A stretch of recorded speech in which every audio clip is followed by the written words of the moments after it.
just recovers from a devastating hurricane, the Red Cross is there to help with food, water, and shelter. Your donation will help with immediate needs and long-term recovery. Donate where you see the Red Cross link at 965thefan.com. You can listen to the play-by-play of the Chiefs and Saints game with Mitch, Danon, and Kling right here on your new home for Chiefs football. 96.5 The Fan, KFNZ-FM and AM, HD1 and HD2 Kansas City, an Odyssey sports station. Nobody in Kansas City has sports like 96.5 The Fan. Right side throw, touchdown! Kansas City! A 3-yard touchdown pass in overtime! Kansas City wins the game! Welcome into The Drive with Carrington Harrison. Back-to-back best sports talk hosts as voted on in the Pitch magazine. Live from the Fan Studios. Here's CDOT. Let's do this. Another day, another dollar, another edition of The Drive. You are listening to The Drive on 96.5 The Fan, 965thefan.com, and also the Odyssey app. My name is Carrington Harrison. Excited to be here. I know that you're not supposed to look ahead in the postseason. I get that. But Monday has a chance to be one of the best sports days in the history of the city. The Kansas City Chiefs play on Monday Night Football. The Royals also play a playoff game in New York City against the New York Yankees. We are getting you ready here on on 96.5 The Fan. Let me tell you this. The reason I was even thinking about 610 is I want to tell you that on Monday, I know you're going to ask this question. I know you. Well, what station are the teams going to be on? The Chiefs are going to be right here on 96.5 The Fan, and the Royals are going to be on 610 AM. I'm going to say it again because maybe you weren't paying attention. On Monday, the Chiefs are going to be on the station that hopefully you are listening to right now.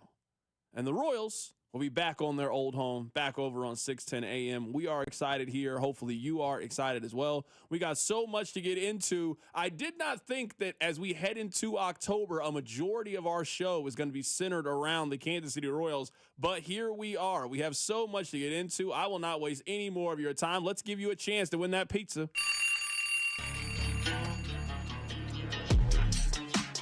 Pizza time on The Drive, Carrington. Dial me up right now. Caller number 6 wins a pizza from our friends over at Pizza Tassio. Pizza Tassio is Kansas City's best New York-style pizza, and they've taken over the town. They lovingly use 100% whole milk mozzarella, all organic tomato sauce with locally grown, fresh ingredients, all made by KC guys who both know and love pizza. They also have a killer selection of craft and local beers, plus unique wine. So whether you're hungry enough for a whole pie or just a slice or two, be sure to visit them now at PizzaTassio.com. That's pizza, TASCIO.com. I need you guys to do me a couple of favors. Number one, I need you listening to The Drive each day right here on 96.5 The Fan. Number two, I also need you to tell one friend. I don't need you to tell one friend. I need you to tell one friend to keep it locked in right here on 96.5 The Fan. All right. There's so much to get into. Now, you guys might think that this Open is going to be about you guys, the fans. You guys might think that the Open is going to be about the team. No.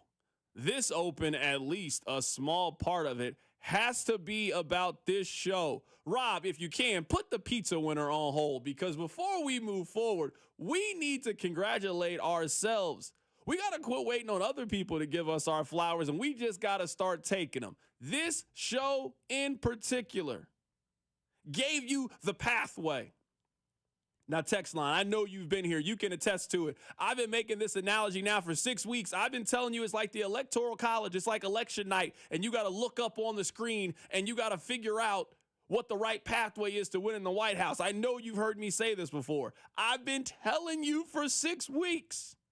What team did I want the Royals to play in the postseason? Rob, what's the answer? The Baltimore Orioles. I also told you their best chance to win was to have Cole Reagans in game 1 and Seth Lugo in game 2. Rob, who pitched game 1? Who pitched game 2? Cole Reagans, Seth Lugo, back-to-back. They allowed 3 runs over 2 games. You guys were all worried. You thought the other shoe was going to drop. Nah, text line, don't do it now. I see you trying to put that blue on. No, it's too late. You had your chance to get on the bandwagon. We've already left. I hope they don't sell you playoff tickets. That's what I hope. I hope only the real fans have the playoff tickets, the ones who never wavered, the ones who believed. And this show never wavered. This show always believed. We told you for weeks what was going to happen. We even had a psychic come here to confirm what we knew was going to happen with the Royals. We tried to tell you because we're believers on this show. Believers, I say. All right, very serious. Let me get serious here. The Royals, we talk a lot about identity as a football team. Being physical, running the football, playing great defense. You know, all those things that we say. We talk about this in basketball as well. An identity that you need to have as a team. We don't really talk about identity enough in a baseball aspect, and I get it because the sport is very different than those other ones. But the Royals have developed what their identity is for this postseason and what needs to happen if the Royals are going to advance past the New York Yankees. Number one, it is incredible starting pitching. The Royals have one of the 5 best rotations in baseball. Every single start, you have an opportunity to win if you're the Royals because you are going to get great pitching. They got great pitching in back-to-back days. They won both days. That's their pathway to beating anybody. The Yankees, the Tigers, the Guardians, anybody in the National League. If you can continue to get the starting pitching that they have, you have a puncher's chance. You're a boxer that's got great power. Sure, you might be losing in the cards. All you got to do is land one shot, and you got an opportunity to change the fight. If every day you are getting the starting pitching that the Royals have and are going to have heading into this series against the Yankees, you give yourself a chance.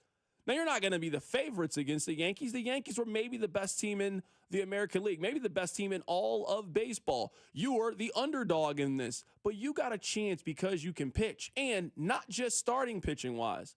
A question that we had for basically the last 2 months, you remember, I was asking anybody this question.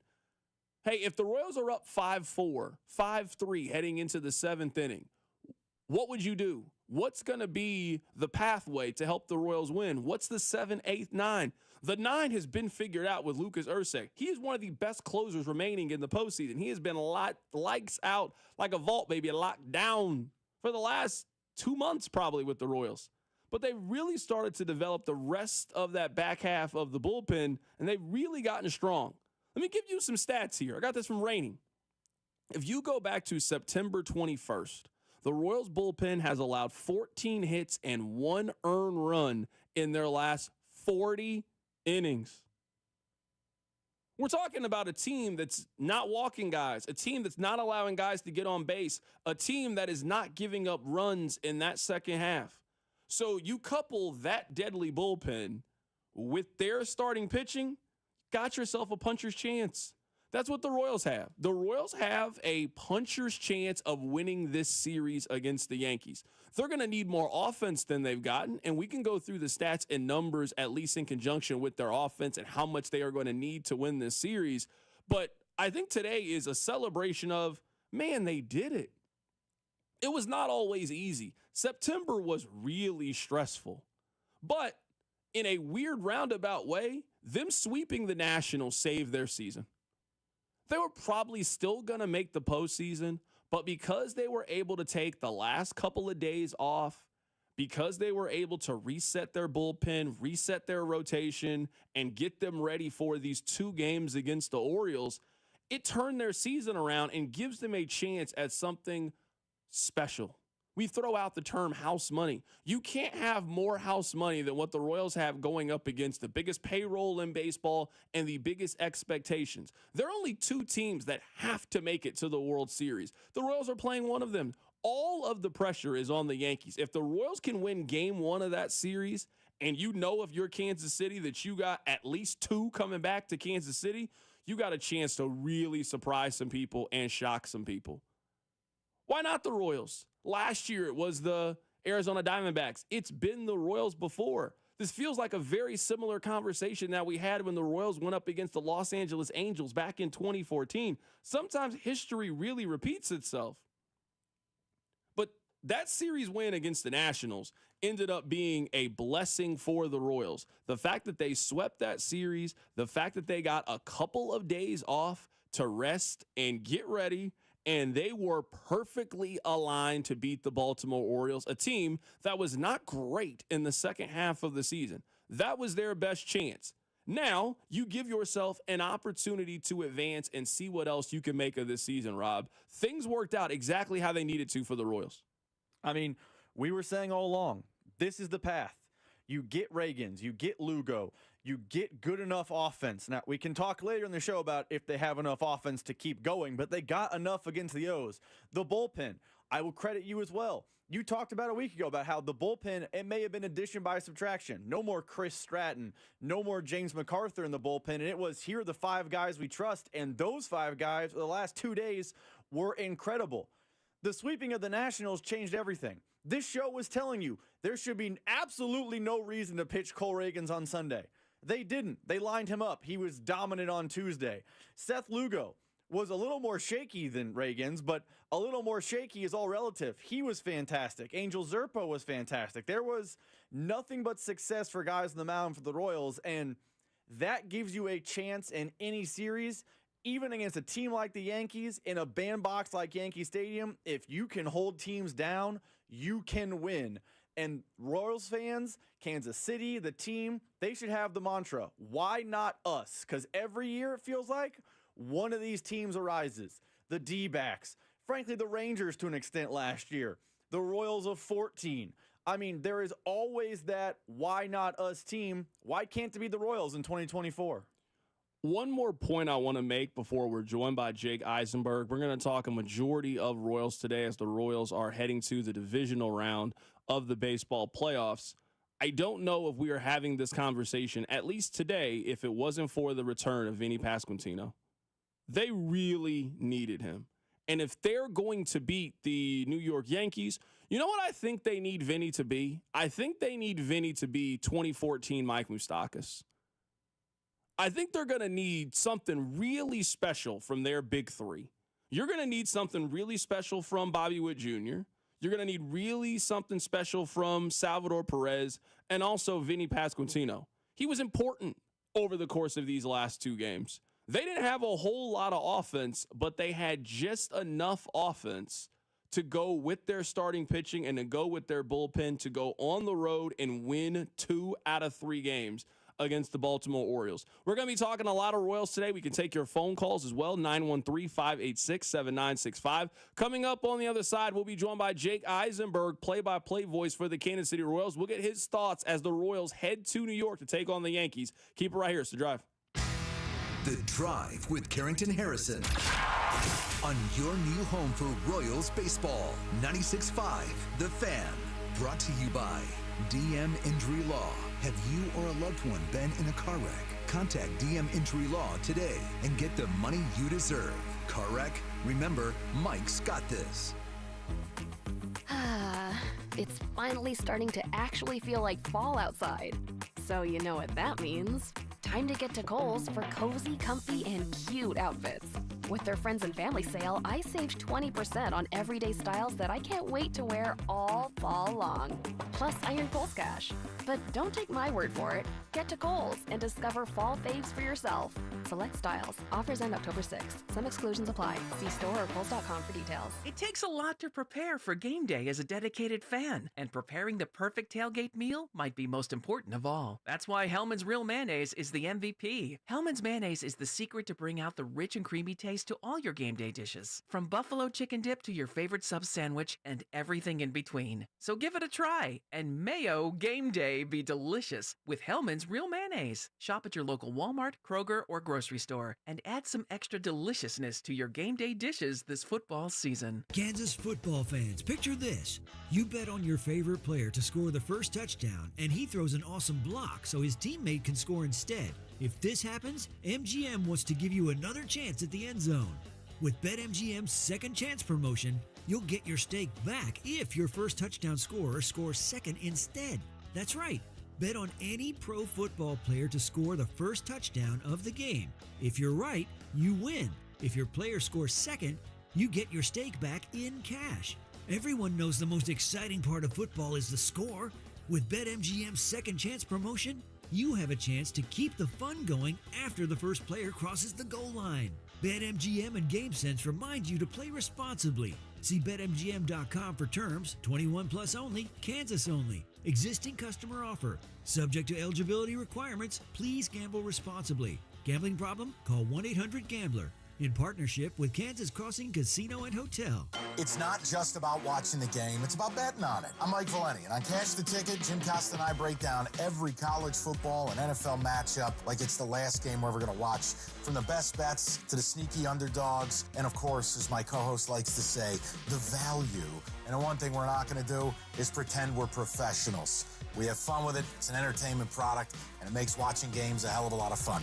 So Cash the Ticket, follow it in the free Odyssey app or wherever you get your podcasts. It's better over here. If you're 55 and up, T-Mobile has an exclusive rate plan just for you. Right now, get 2 lines of talk, text, and data for just $30 a line. That's a 45% savings versus Verizon and AT&T. Plus, you can get one of the latest 5G phones free when you add a line. That's right, a free 5G phone. Experience all this and more on America's largest 5G network. So why wait? At T-Mobile, customers 55 and up can get 2 lines of talk, text, and data for only $30 a line. Just go to T-Mobile.com/choice55 or visit your local store to make the switch. With AutoPay using debit or bank account plus taxes and fees, 45% off 2 lines versus AT&T Starter and Verizon Welcome. Plan benefits vary. Free phones up to $300 off with 24 monthly bill credits and qualifying new line for well-qualified customers plus tax and $35 device connection charge. Contact us before canceling entire account to continue remaining bill credits. Bill credits end if you pay off device early. See details at T-Mobile.com. The best things in life, they come in twos. 2 scoops of ice cream, 2 tacos. And now for a limited time, get our best deal of the year. Buy any phone when you switch to Consumer Cellular and get 2 months of service free. That's right, the same fast, reliable nationwide coverage as Big Wireless, now with 2 months free. Proof the best things in life really do come in twos. Visit consumercellular.com or call 1-888-FREEDOM. Second and third month of monthly base service fee waived for new customers with the purchase of a phone and activation by September 2nd, 2024. Taxes, fees, and third-party charges will apply. See website for additional details. Febreze. So my home is also my office, and before I can focus, every room's gotta be clean. That means tidying up, then spraying my Febreze Air Mist. Ooh, that's fresh. Febreze Air Mist scents are all high quality. They fight any weird funk, and they give my air an instant boost of freshness. So not only does my home smell good, I feel good too. After I Febreze, it's time to start my day. Breathe happy, Febreze, la la la la la. 9 out of 10 hiring managers are having difficulty hiring. Robert Half is here to help. Our recruiting professionals utilize an award-winning AI to connect businesses with highly skilled talent. At Robert Half, we know talent. Visit roberthalf.com/talent today. There's new Tropic Bowls in paradise at Tropical Smoothie Cafe. Enjoy our new Bahama Mama Bowl, inspired by our fan fave smoothie flavor, serving pineapple, strawberry, and coconut. Or dig into 32 grams of protein with our new Peanut Butter Protein Crunch Bowl. It's tropic time. You're listening to 96.5 The Fan from the Mission Plumbing, Heating, and Cooling Studios. Welcome to your new home for Chiefs football. 96.5 The Fan. We got a lot of baseball planned in today's show. We're going to head to the phone lines. We're coming up momentarily to be joined by Jake Eisenberg. Jacob Milham is going to join us on the show. We told you guys that he is going to be on the show every week until the Royals are out of the postseason. Who knows? That might end up being the end of the month. We're also going to have Rex Hudler join us on the show today. We got to catch up with Hud. Vern will also be on the show today as well. So we got a lot of Royals today. We've got you covered here on 96.5 The Fan. We'll talk a little bit of Chiefs as well. We'll also talk about how in the world you order $200 of Taco Bell. It is a mystery to me. I'm sure that it is a mystery to you as well. Nothing makes sense to me at this point. But let's head to the phone lines right now to be joined by Jake Eisenberg, friend of the show. He is one of the Royals play-by-play voices. Jake, man, happy to have you join us on the show. Jake, man, they did it. They have advanced in the postseason. Let's go back just a little bit. When did you get a sense, just watching this team every day, that this team had a chance to do something special? You know, like they got off to such a good start, and spring training was good too, and you saw the pieces come in. And I think we talked about this kind of back in May, I want to say it was, that, you know, like the stuff that we were seeing was not a mirage. It was not a fluke. Like the underlying numbers and the things they were doing and the reasons why they were winning were very sustainable things. The really good starting pitching, the excellent defense, the A-plus base running, and also, yeah, the timely hitting, especially from Bobby Witt Jr., Vinny Pasquantino, and Salvador Perez. These were things that were not flukes. And so it was really, I think, kind of early May, maybe late May, that you got the sense that this team had a chance to contend and compete. And then, I mean, I think it was late June when they took 3 out of 4 from the Guardians at Kauffman Stadium that, you know, you thought, oh, okay, this team isn't just going to compete. This team is going to contend. And, you know, given the formula that we've seen from successful postseason teams over the last several years, you've got good starting pitching and you've got just enough offense.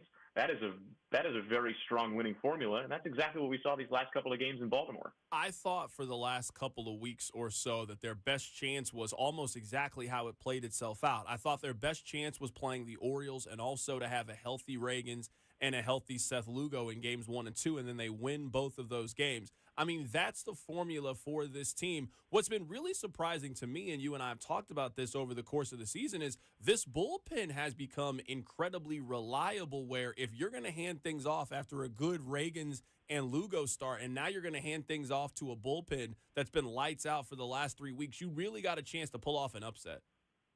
Yeah, and I mean, we've seen this bullpen kind of come through time and time and again now over the last 3 weeks. And, you know, talked to Mitch Stetter in the clubhouse last night in the midst of the chaos. I mean, in the middle of our conversation, Bobby comes over and just gets us both right in the face with some champagne spray. And credit to Mitch because he kept on rolling through the questions that I was putting in his direction. But, I mean, he's seen this bullpen evolve over the course of his season. I mean, the bullpen that we're seeing now is very different from the bullpen that we saw for the Royals in April or May or even June. I mean, and now we're talking about guys that are coming into these games, and in the bullpen, every single guy that threw out of the bullpen for the Royals in this series, the first time they took the mound was their first time ever pitching in the postseason. I'm talking about Sam Long and Chris Bubich and Lucas Erceg in Game 1, and then Angel Serpa getting out of a huge spot in Game 2, then John Schreiber, and then Long, Bubich, and Erceg had their second postseason appearances. But we're talking about postseason rookies out of his bullpen that did nothing but put up 0 after 0 after 0 after 0. Talk to Michael Wacha about, you know, how amazing that part of it is, too, because he was a rookie basically back in 2013 when the Cardinals kind of entrusted him to carry them through the NLCS. He was the NLCS MVP as a rookie. He knows what it's like to pitch in the postseason for the first time as a rookie and kind of come up in a big spot.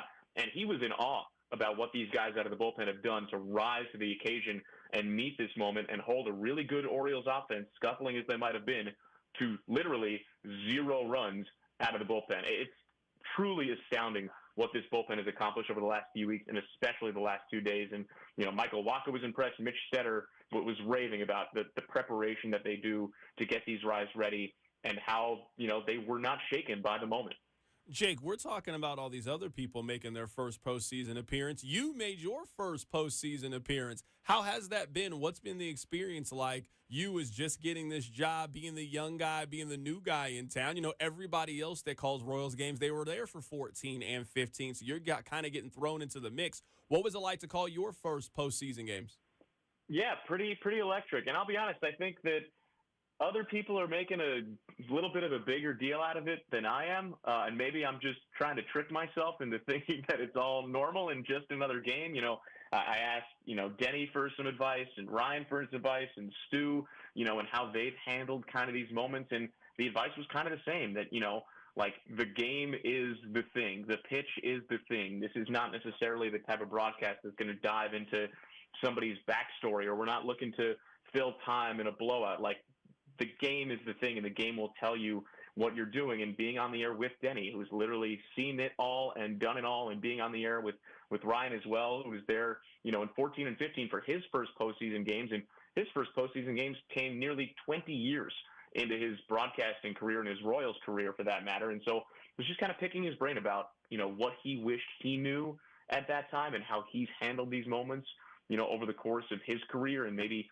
some advice he's learned from some other people. You know, we were in Atlanta right before we, you know, started this postseason run, and I was talking to Ben Ingram and Joe Simpson, the Braves radio broadcasters. I mean, they've been in the postseason now the last 7 years. Like, they know what these postseason games are like. And basically the advice that I've gotten from everybody is to, A, breathe, because you can get pretty amped up and start talking a mile a minute. And you kind of just need to keep calm, breathe a little bit, let the crowd come through, let the moment shine, and, give people context where need be, but ultimately just be prepared for the thing that could happen that could determine the outcome of a game or the outcome of a series, and having that support from the rest of our broadcast team, and, kind of saying, hey, we're here, you're ready for this, we're going to call these moments and share them with everybody tuning in Kansas City and across the country. I mean, it's a pretty surreal feeling because, look, there's the dream of getting to this stage to begin with.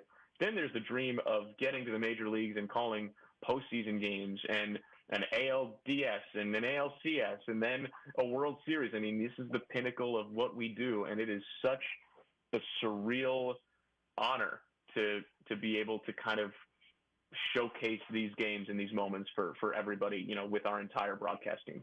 Right now, we're talking to Jake Eisenberg, one of the play-by-play voices for the Kansas City Royals, as we get you ready for the divisional round against the New York Yankees. That's the thing that I think you kind of forget when you're not in it, is baseball creates such a different sense of community than I think football does, and just the togetherness and the fact that, it is the everyday grind of it that baseball you usually watch in a very casual and passive way. You get a hot dog, you get a beer, you walk around the ballpark, you take it in. The playoffs are just so drastically different because every pitch matters, every at-bat matters, every decision matters, every play matters. It takes what's good about sports and amplifies it times 10. Yeah, and I think that's a perfect way to put it. So often during the course of the season, our broadcast might be, some background noise while you're making dinner or mowing the lawn or running errands or getting a cup of coffee. But, once we get to these moments in these games, there is a laser focus on every pitch and every word that is, deserved, because this is the thing, and it's really cool, and it gives me goosebumps. Hair on my arms is raising right now. Jake, whenever you take a look at the Yankees, what's the first thing that stands out to you? You ever heard of a guy named Aaron Judge? Yeah. He's the guy that stands out. I mean, he led the majors in home runs this year in pretty much every other offensive category, 58 home runs. There are only two players in all of Major League Baseball that were top 5 in average on-base percentage and slugging percentage.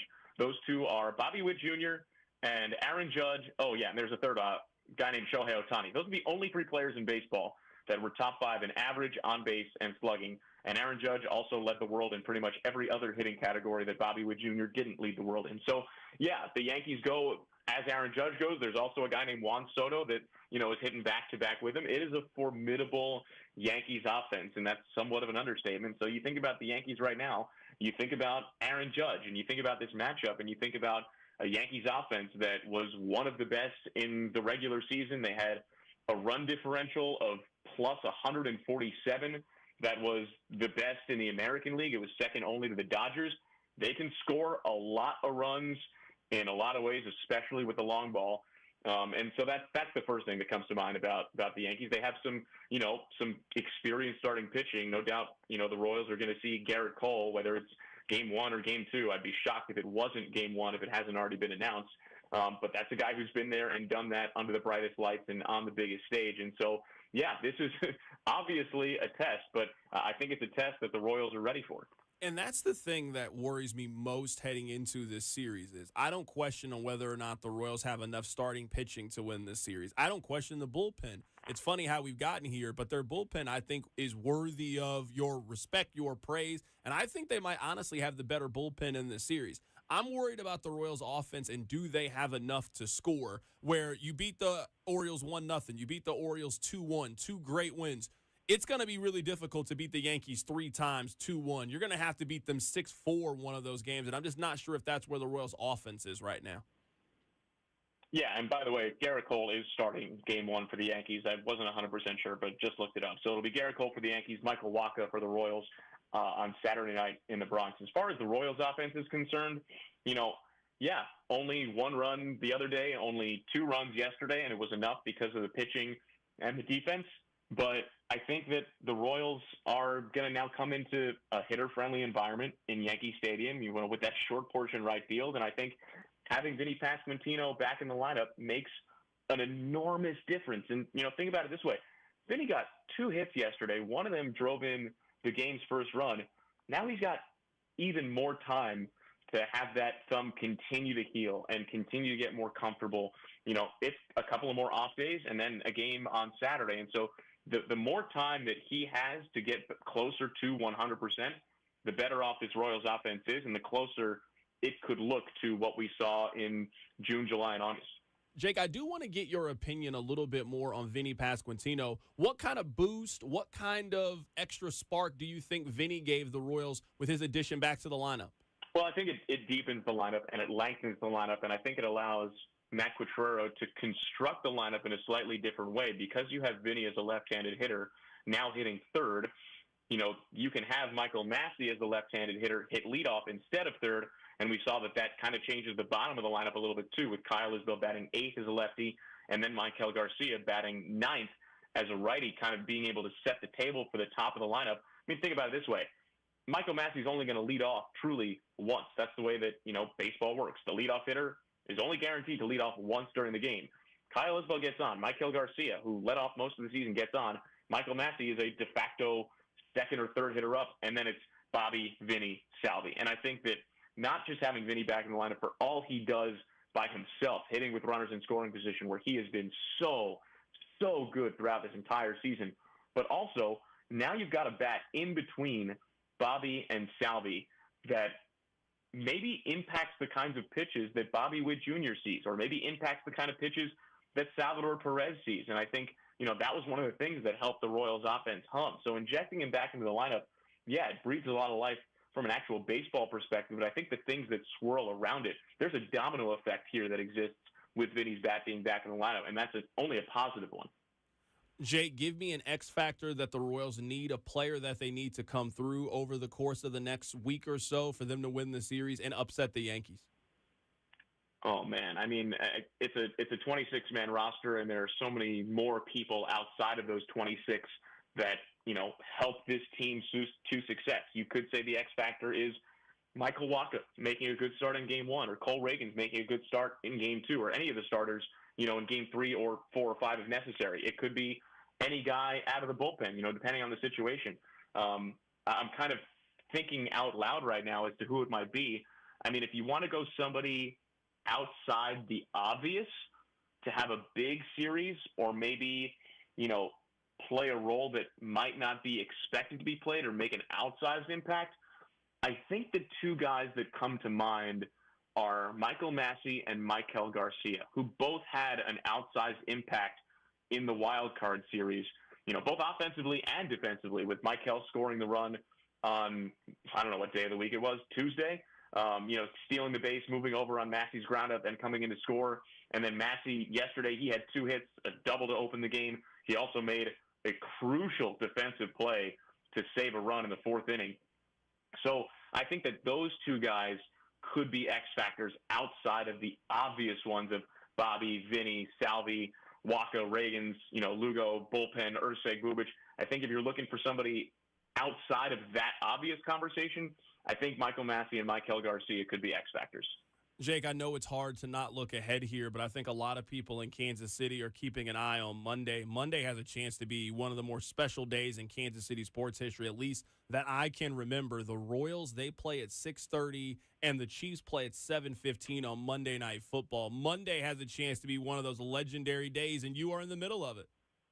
Oh, my God. I mean, could you imagine being like a 10-year-old sports fan in Kansas City right now? Like, what an embarrassment of riches. I guess this is what, people who grew up in Boston feel like for a while, but, you've got the best football team over the last, 5 to 7 years, and now you've got a baseball team that is surging to kind of match them, and they're both playing on the same. I mean, that's incredible. I'll tell you, I'll say this, Carrington, as much as I'm looking forward to Monday and game 2 of this series, and obviously understand, that the Chiefs are playing Monday Night Football, and it's a big sports day in KC. Frankly, I'm more looking forward to Wednesday, where the Kansas City Royals are playing a postseason game at Kauffman Stadium. Less than a week from today, there is postseason baseball at Kauffman Stadium for the first time since 2015, and I have no doubt that atmosphere is going to be unlike anything I've ever experienced, and I am so excited to feel the electricity of that ballpark come Wednesday night. That's what I'm looking forward to more than anything else. That is my guy, Jake Eisenberg, joining us on the show today. He is one of the play-by-play voices for the Kansas City Royals as they get ready for their series against the New York Yankees. Jake, man, I'm happy for you, man. I'm happy for your success. And, man, I'm excited to hear your call this weekend as the Royals travel to New York. I appreciate it. I'll tell you the same thing that, I told anybody else that was coming up to me or any of us yesterday and saying congratulations. I don't know that we really deserve that. Like, we're just talking about it. We're along for the ride, same as everybody else. And it's that entire team and coaching staff and support staff and front office that deserves all the praise and all the accolades. And they've fulfilled, one of their main goals. This is something Bobby said last night. They fulfilled one of their main goals in bringing postseason baseball back to Kansas City. That is so cool. Appreciate you having me, and hope this ride goes on as long as it possibly can. We're going to have a lot of separate Royals guests join us over the course of the next couple of days. We're working on trying to get a player on the show tomorrow. Tomorrow will be a great time to get Cole Reagan's friend of the show back on. We'll see if we can pull that off. We're working on it, man. We're working behind the scenes here on The Drive. Our guy Jacob Milham is going to join us coming up at the top of the hour. Hud's going to be on the show today. Vern's going to be on the show today. We absolutely have you covered talking baseball here on 96.5 The Fan. Now, I want to tell you guys that I have had the opportunity to be a part of and do some really cool things at this job. I've got a chance to go to Game 7 of the World Series. I've met Bo Jackson a couple times. I've been to the Super Bowl. I've got a chance to do some pretty cool, memorable stuff that, you know what, man, if this is my last turn, you know what, I had a great run. Of all the things that I have been able to do and been a part of, the number one thing that people still ask me about and bring up was this memory with my dear brother, Danny Parkins. He joins us now on the Van Chevy hotline. Thank you for joining us as always, Jason. You sent out the following tweet with the Royals down 6-2 to the Astros in Game 4 of the Division Series. The postseason won't be the same without the Royals. Hard to imagine how Major League Baseball survived for those 30 years that they didn't make it. I'm all torn up. So how'd you enjoy that Royals comeback? I didn't watch it. Didn't watch it, huh? Didn't see too much of it, no. How about them Royals, Jason? Hey, good for you guys, man. Let's go National League. That's all I can say. Yeah, I don't want to talk to you anymore. There he goes. Jason Lockenfor. He's off the drive. I'm not talking to him today. My dear brother, my good brother, Danny Parkins, now of FS1. It was a vintage throwback memory hanging up on Jason Lockenfora as the last time that the Royals eliminated the Orioles from the postseason. Baltimore they have to hate to see Kansas City coming. They have to. Think about this season, man. They hosted their first AFC championship game as the Baltimore Ravens. They've won 2 Super Bowls as the Ravens, never hosted the AFC championship game. They get their first opportunity since they were the Baltimore Colts. They had Ray Lewis in attendance. They had Ed Reed in attendance. They had Michael Phelps in attendance, Weebay, Avon Barksdale. They had everybody Baltimore in attendance because they were about to get to watch the Ravens go to the Super Bowl. That's not what happened. Actually, no, it's not what happened. Everybody drove home very sad, very disappointed. You're thinking that you finally get the get back. You got the wild card. It's in your city. All you got to do is win 2 games against the Kansas City Royals. Surely you can do that. Nope. Brings the count down to 1 ball, 2 strikes, and a swing and a miss, and the Royals are going to advance. So Ursig again gets the job done. The Royals pitching staff just brilliant in the 2 games. And the guys congratulating one another in the center of the diamond here at Camden Yards. I mean, if you're from Baltimore, I don't know if you can participate in anything Kansas City related. Hell, I don't know if you can participate in anything barbecue related. You can't even eat barbecue chips if you're from Baltimore right now. You can't use barbecue sauce at this point with how Kansas City has owned and dominated you. It's bad, bruh. It's real bad. It is. Baltimore, I'm sorry. I apologize. I know that the last 6 to 8 months have been very trying for you. I'm sure they've been very difficult, but, you'll get them again next year. That's the beautiful thing about sports. You always get another opportunity. It's just not your turn. It's Kansas City's turn. Coming up on the other side, we'll talk about the top story in the National Football League. We'll also get back to the Royals coming up at the top of the hour. Keep it right here. It's The Drive on 96.5 The Fan. The Drive with Carrington Harrison on your new home for K-State Athletics. 96.5 The Fan. Brought to you by DM Injury Law. Have you or a loved one been in a car wreck? Contact DM Injury Law today and get the money you deserve. Car wreck? Remember, Mike's got this. The nightmare stories are all too common with home services companies. Shoddy workmanship, subpar materials, or everyone's favorite, getting halfway done with the job and taking a 2-month break. So, if you need to replace your windows, siding, or doors, you could spend hours online researching companies. Or you can start with the perfect company and call Thermo King. With over 25 years selling and installing energy-efficient windows, James Hardy siding, and the most beautiful entry doors available, Thermo King will make your home project hassle-free and easy. Their triple glass replacement windows will save you money on your energy bills. Their James Hardy siding will last decades, and their entry doors will make your guests say, "Holy cow!" Right now, you can save thousands on replacement windows, siding, or a new entryway door. Great financing plans are available to make paying for your project easy. Get the process started today. 888-KING-WIN, or online at thermokingwindows.com. You've been waiting, and now is the time. Golden Oak Lending has fixed mortgage rates at 4.875%. But don't wait, this rate won't last forever. Call today and take advantage of our low 4.875 fixed rate.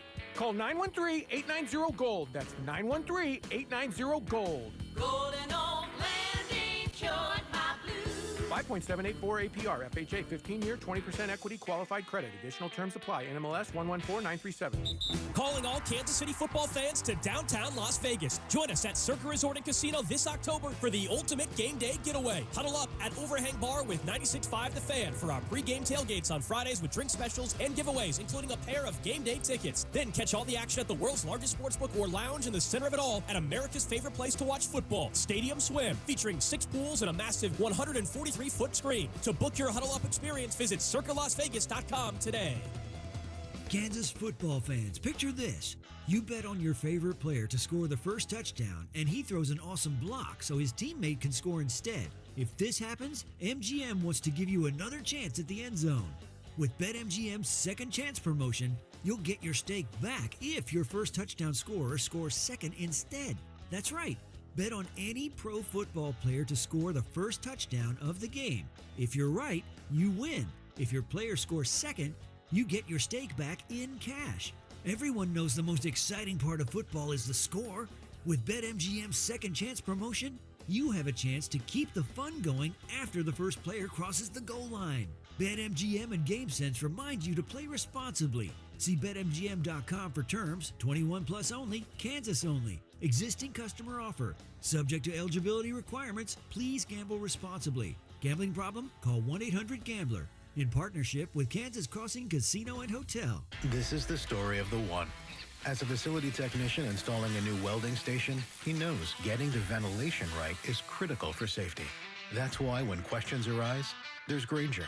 Grainger offers detailed technical product information online at his fingertips, so it's easy to find what he needs. Because when it comes to safety, having answers means he and his people can breathe a little easier. Call, click Grainger.com, or just stop by. Grainger, for the ones who get it done. Balance of Nature supplements, changing the world one life at a time. Well, I'm Phil Sims. I played pro football for 15 years. People always ask me, what am I doing now? And I've been teaching kids and trying to help them throw the football better. The confidence I can see in them, that's what makes it all worthwhile. And taking Balance of Nature makes me feel happy and just living a good life. Go to balanceofnature.com and get 35% off with your first order as a preferred customer by using discount code Phil. It's Wrangler season out there. Warmer days, cooler nights, open roads, endless horizons. And you need to be ready in jeans made for the unpredictable. Wrangler, for the ride of life. Shop our newest styles today at Wrangler.com. Guess what, people? Wendy's has new saucy nugs. You heard me. Wendy's nugs now come in 7 saucy flavors. Buffalo, honey barbecue, garlic parm, spicy ghost pepper. You can literally hear your taste buds after every bite. I'm serious. Listen to mine. Okay, that's just me playing with sound effects, but you got the idea. For a whole new way to nug, gotta be Wendy's. At participating U.S. Wendy's. Is your vehicle stopping like it should? Does it squeal or grind when you brake? Don't miss out on summer brake deals at O'Reilly Auto Parts. O'Reilly Auto Parts. This afternoon, expect sunny skies with a high of 90. Weather brought to you by Robert Half. Robert Half's recruiting professionals use their award-winning AI to connect businesses with highly skilled talent. Learn more at roberthalf.com/talent today. As the Southeast recovers from a devastating hurricane, the Red Cross is there to help with food, water, and shelter. Your donation will help with immediate needs and long-term recovery. Donate where you see the Red Cross link at 965thefan.com. Chiefs fans, it's Trey Smith. Welcome to The Drive with C-Dot on your home for Chiefs football. 96.5 The Fan.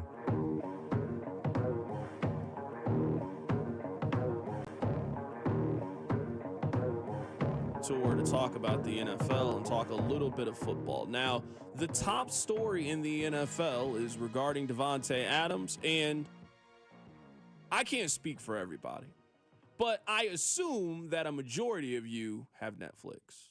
Now, it's not like the old Netflix days. Man, back in the days of Netflix, you could have everybody on your account. Your mom, your cousin, your brother, your auntie, your nephew. You could have your whole family tree. Everybody at Thanksgiving used to be able to reside under the same Netflix account. It was the good old days. We didn't know how good we had it. Now you can be downstairs, your wife trying to watch TV upstairs. It cuts one of you out. I want to go back to how Netflix used to be, but you know what? That's another conversation for another day. The reason we are talking about Netflix is there was a show on there called Receiver. You guys might remember there was quarterback. Then they moved on to receiver. Next year, it's going to be punter. Who knows what they're going to move on to? Well, on this show, Receiver, they followed around some different receivers. One of the receivers they followed around was Davante Adams. And let me tell you that Davante Adams was miserable every single time he was on the screen. Every time. He seems like he couldn't wait to get out of Las Vegas. If you've been to Vegas, you know that feeling you have day 4, day 5. Man, Vegas is fun. I love going to Vegas. Man, around day 4, man, I'm ready to go home, man. I'm tired of walking around. That's all I've been doing for the last 4 days. Please get me out of here. You have overstayed your welcome in Las Vegas. Well, that is what's happened to Davante Adams. He is now about to get traded. Let's get you the latest. Here is Jordan Schultz, who is turning into one of the top reporters in the NFL. Here's Jordan Schultz. Here's what he has to say about the trade market for Davante Adams. To me, this is a fluid situation, and I don't necessarily know if anything's imminent, but I also think it's important to know, and I'll leave you with this, it's important to note that Davante Adams does not have a no-trade clause. He cannot engineer this the way that maybe a Brandon Ayuk could with San Francisco. We heard Washington, we heard Pittsburgh. Those are teams, by the way, that could be interested as well. I think the Commanders and Steelers make a lot of sense, but Davante Adams cannot orchestrate this the way that he wants. I think the Raiders will try to get him to a place he would like to go, but they don't have to say to be victim to his demands. And I'll leave you with Washington and Pittsburgh. The Steelers were in on Brandon Ayuk. The Commanders were in on Brandon Ayuk. I want to pass something to you that is very, very important. I want you to follow me now. Once unhappy wide receiver is unhappy, you will never turn things around, especially if it's not money related. Cincinnati can fix the issue with Jamar Chase by simply paying him. San Francisco fixed the issue with Brandon Ayuk and Deebo Samuel by paying them. That's not what Davante Adams' issue is. You guys aren't good. We knew that you weren't good. In the show Receiver, he was mad because he was playing with Jimmy Garoppolo. You then got Aldi version of Jimmy Garoppolo and Gardner Minshew. I could have told you this was going to end very poorly for you. So we're going to get back to baseball here coming up in a bit. But before we do that, and we tackle some of the big issues in the divisional series, Rob, let's do a little draft. It's been a while since you and I have done a draft. Let's do the Davante Adams draft. Hit me with a little bit of music. Let's do this. I get 3 teams. You get 3 teams. I'll give you the first pick. I'll get the second and third pick. We'll do a snake-style draft. We'll go through the most likely destinations for Davante Adams. Go ahead. You got the first pick. I got the first pick. I'll take the obvious pick. I'll take the New York Jets. I know cap resources are tight, but a head coach on the hot seat, a GM on the hot seat, a quarterback who's aging, they might think, let's empty the tank because who knows if there's a no tomorrow. And Davante Adams and Aaron Rodgers are buddies. So I'll take the Jets with the first pick in the draft. You know what? I'm going to take the Saints with the second pick. It makes a lot of sense to me when you look at the Saints because of the relationship that's there with Derek Carr. I also think they're a team that one team is going to convince themselves in the NFC that they are a Davante Adams away from going to the Super Bowl. It's not like the AFC that's locked at the top where you got Buffalo, Baltimore, and Kansas City. The NFC feels very wide open. I'm going to go with the Saints and the relationship with Derek Carr to be a team that makes a move. For the third pick, I'm going to go a little bit off the board here. I'm going to go the Washington Commanders, team that's having a great first half of the season, young quarterback on a rookie contract. I could see them pushing some of their chips in the middle of the table and going forward with an established veteran receiver like Davante Adams. So give me for my 2 picks. I'm going to keep it in the NFC. I'm going to go Saints and Commanders. So I got back-to-back here. I'll make these quick. I'm going to take the Pittsburgh Steelers. They were all in on Brandon Ayuk. Makes sense. They don't have a good wide receiver. They now seem to be going with Justin Fields, who could really use a weapon. And I will also take the Kansas City Chiefs. I think it's unlikely, but we know Brett Veach is going to make a call. I don't think that call comes to fruition, but a team as wide receiver needy as the Chiefs, I'd be foolish to not at least take a third-round flyer on them. I will take the Chiefs and Steelers, my last 2 picks. Would you trade a second-round pick for Davante Adams? If I'm Brett Veach and the Chiefs, yes. Am I the Raiders? I'm not doing that.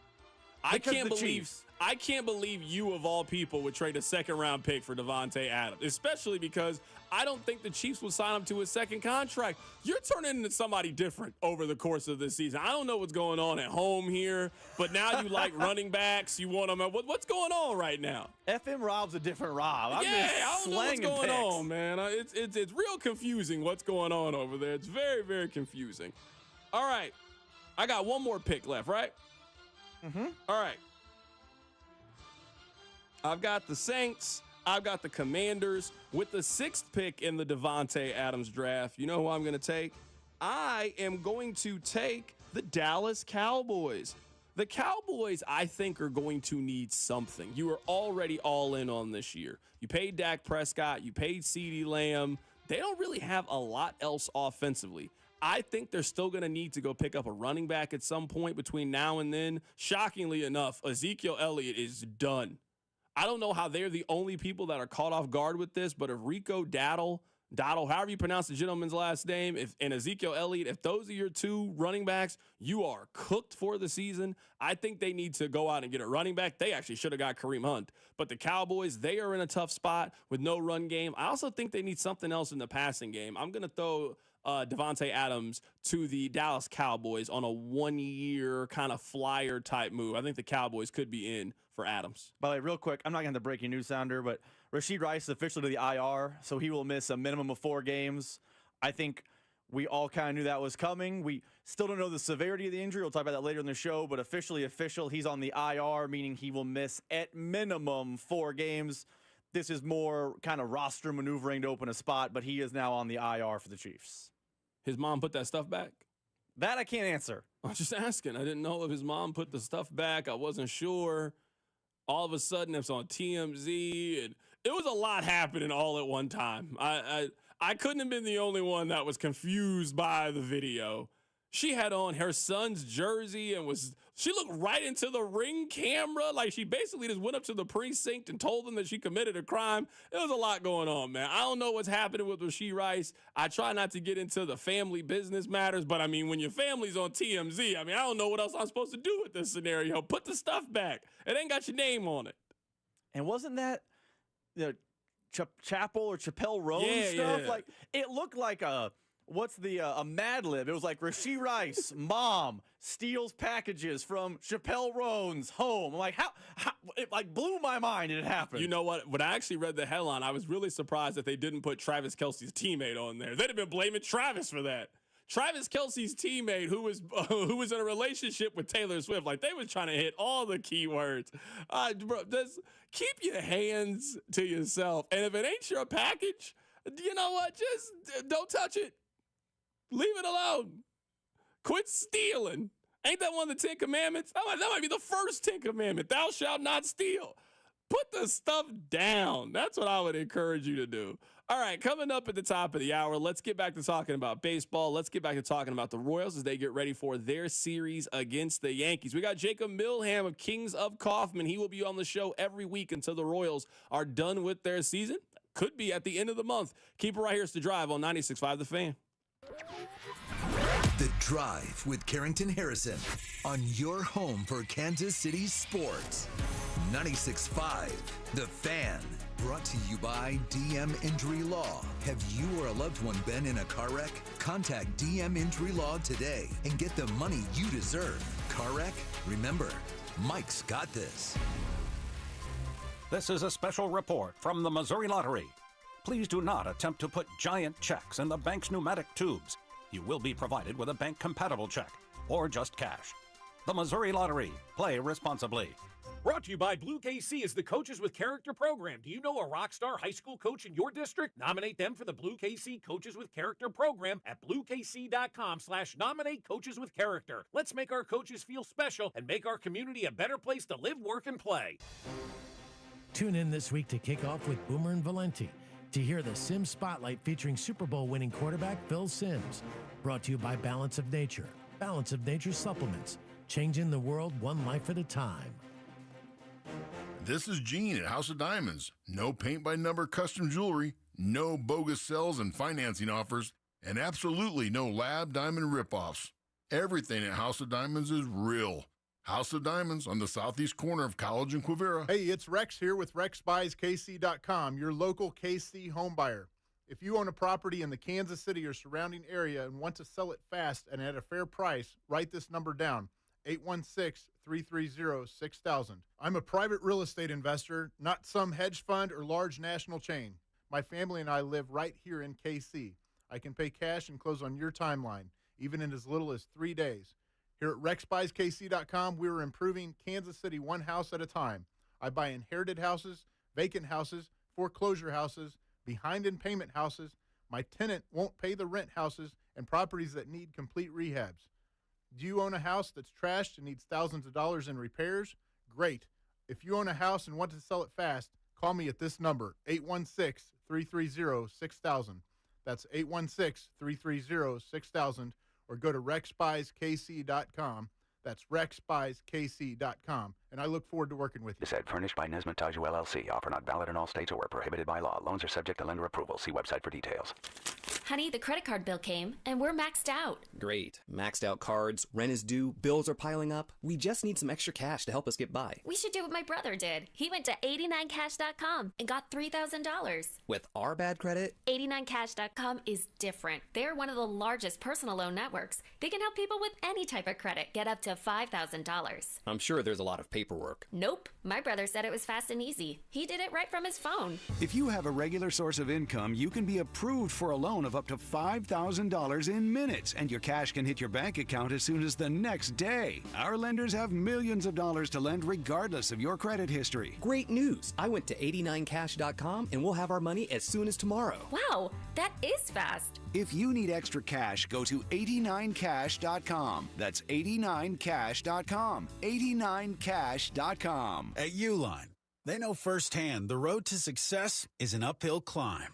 Uline started in the family basement, and through hard work is now North America's most trusted shipping and industrial supplier. They get what it means to have the support of reliable, hard-working partners. So they keep 41,000 items ready to ship. Whether your company is still in a basement office or expanding cross-country, Uline will be there on your road to success. Visit uline.com. It's Wrangler season out there. Warmer days, cooler nights.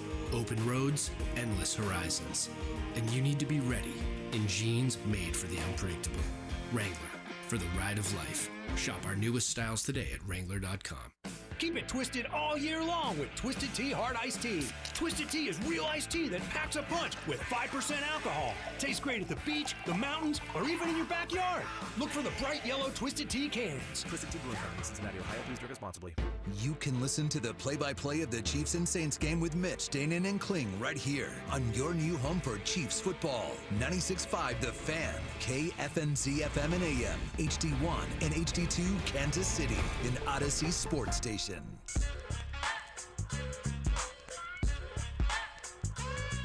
We're keeping things moving along right here on The Drive on 96.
Always the issue with baseball players. Are they going to execute when they're put in the situations where they're supposed to succeed? Right now, it's some of that baseball magic. You go back 40 some odd innings from this bullpen, they've only allowed one earned run. All right, that is even the best bullpens out there. They're going to have one or two fluky runs. For this Royals bullpen to turn it around so quickly and so emphatically, I have to give that up to the baseball gods. Yeah, I'm looking at this team right now, and Sam Long has been very critical over the course of the last, few weeks or so. Angel Zerpa was very, very good. And Urseg, we went from feeling good about him being in the ninth inning to he's pitching like one of the top closers in baseball over the last 10 days. He absolutely is. He is showing that the Royals were right to take a chance on him. Listen, he was the guy overshadowed in even Oakland by Mason Miller. Lucas Urseg was the setup guy for him. Now he comes into Kansas City with a lot more pressure on him, I would say. And right now, he's sporting a 2.88 ERA. He's striking out 11 batters over 9 innings. The most valuable reliever in this Royals bullpen, both statistically and optically. It is amazing just how much this has changed. There's only 2 Royals relievers who were on the opening day roster who are still with the team right now. And right now we're relying on minor league signings like Sam Long to come in and pitch pivotal innings. We're relying on Angel Zerpa, a converted starter who has struggled for much of his major league career. Now he's absolute nails, and we're relying on a former third baseman in Lucas Erceg to come out and get 2 postseason saves in the wild card series. Jacob, do you think that Piccolo is getting the respect that he deserves? Because you mentioned the problems that the Royals have had with the bullpen, and it has been a question at various points of the season. For them to be able to rebuild this thing on the fly, and I don't mean on the fly like in December or January. I mean, they rebuilt this thing in July and August. For them to do this over the course of the season, where I think going into this series, the Royals have the better bullpen than the New York Yankees. Piccolo and his team need a lot of credit for what they've been able to do. They absolutely do, and I am glad to see this isn't just on a local level. This is on a national level. People talking about J.J. Piccolo deserves serious consideration for Executive of the Year. Those were the words from Jeff Passan on the broadcast. And I think the folks who aren't getting enough credit for their role in this are Brian Sweeney and Zach Bove. Those are the guys who come in and led that pitching staff from the coaching side. And all of these players at one point or another were extremely flawed, and that led to a very flawed position group. Now, do those flaws still exist? Probably so, but they're put in the right position to succeed, and coaches do that to the best of their ability. Right now, we're joined by Jacob Milham. He is with Kings of Kaufman. We'll give him time to tell you a little bit more about the great work that they're doing over there. All right, Jacob, let's talk about the starters heading into this. I felt really confident with the Royals because you knew you were going to get Reagans for a start. You knew you were also going to get Seth Lugo for a start. I still feel confident in their starting pitching, but it's obviously not the great 1-2 heading into these first 2 games in New York that it was into Baltimore. How do you like the way that this rotation is going to line up against the Yankees bats? I still love how this rotation is looking against the Yankees. Now, here's the kicker that all Royals fans need to remember. When we were looking at the Orioles series, we were seeing a top 7 lineup across the board in the Baltimore Orioles. And the Royals held them to 1 run as a staff. And that 1 run was off, a solo home run from Seth Lugo. So it happens. I'm not going to look at what the Yankees did in the regular season and say, hey, that's going to directly transition into this best-of-5 series. I do like Michael Wacha coming out in Game 1. It's always great to start off with a win in a postseason series, but let's say he doesn't have his sharpest game. Okay, you got Seth Lugo. You still have Cole Reagans to come to the mound. I like how this is looking so far. And you still have your 3 best guys coming in when you need to win those games. Jacob, this is my fear heading into this series. Now, I'm trying to be positive, but I also got to be a journalist. I got to be neutral on this.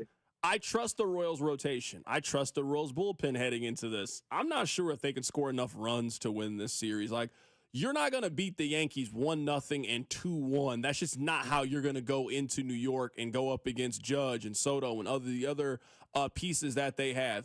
Are you confident in the Royals' ability to turn the offense around over the next week or so? Because, I mean, that's the only thing that's missing from them going on a run and doing something really, really special. Exactly. And you know what? If you would have told me a week ago that the Royals only scored 3 runs in 2 wildcard games, I wouldn't be surprised because they were slumping for all of September, it seemed like. But that was enough to get it done thanks to stellar pitching. And you're absolutely right. I think you're not going to be able to rely on shutting out the New York Yankees in Yankee Stadium, no less. I don't have a ton of confidence in the bats turning it around. Now, we've heard the value of having Vinny Pasquantino back in that lineup, and I think that is very valuable. But there are so many supporting players who have room to step up and absolutely need to step up. We all need to remember, how are we feeling when MJ Melendez came to the plate with 2 outs and bases loaded against the Baltimore Orioles? How are we feeling after he struck out in that same plate appearance? How are we feeling about seeing Garrett Hampson come to the plate? Or, Yuli Gurriel is slumping out of nowhere. Tommy Pham is not producing at the rate he once was. There are several different people who can step up And just like we saw against the Orioles, all it takes sometimes is bridging that gap to get to your top half of the lineup. Okay, Michael Garcia getting on base was the difference in the game. So I'm not 100% confident in the lineup. It's probably the group that I'm the least confident in, but we'll have to wait and see what happens, C-Dot. I'm looking at this team, and I think they're going to need Vinny to be 2014 Mike Moustakas. Like, Moose just got so hot at the end of the season, and that was one of the biggest catalysts for how that team ended up going on that magical run. We know who the big three are for the Royals with Whit, Salvi, and Vinny Pasquantino. I don't know if they win yesterday if it wasn't for Vinny and the big hit that he had early on in the game. If this team's going to pull off this upset, they're going to need Vinny to be really good. They really are, and his value comes from being able to, at the very least, give you a good plate appearance and hopefully get on base. That's what he did against the Baltimore Orioles, having his multi-hit game, plus just drawing walks in each one of his games since he returned. He keeps the line moving, and sometimes that is all you need to do to be valuable in the postseason. And I love what we've seen from Vinny so far. He's put a lot of my doubts, a lot of my concerns to bed, and I bet he enjoys that short porch out in right field in Yankee Stadium. Jacob, give me an X factor from the Royals from a pitching perspective. Give me one from a positional player as well, a Mikel Garcia, Tommy Pham, one of those kind of players. Listen, I don't think we could stress how much Michael Massey is an X factor right now. Q is showing how much he trusts that left-handed bat, leading him off both games against the Baltimore Orioles. I talked about bridging that gap from the lower half of the lineup to Bobby Witt Jr., to Vinny Pasquantino. Well, Michael Massey is a big part of that. So I'm really watching him. I think this could be not a legacy-defining postseason, but is he going to be a member of this core still, or is he kind of going to be a supporting member that we don't rely on?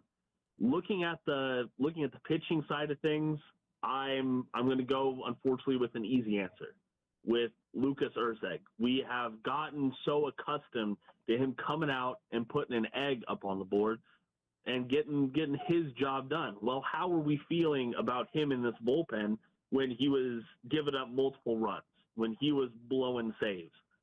This team is operating with no margin of error for winning.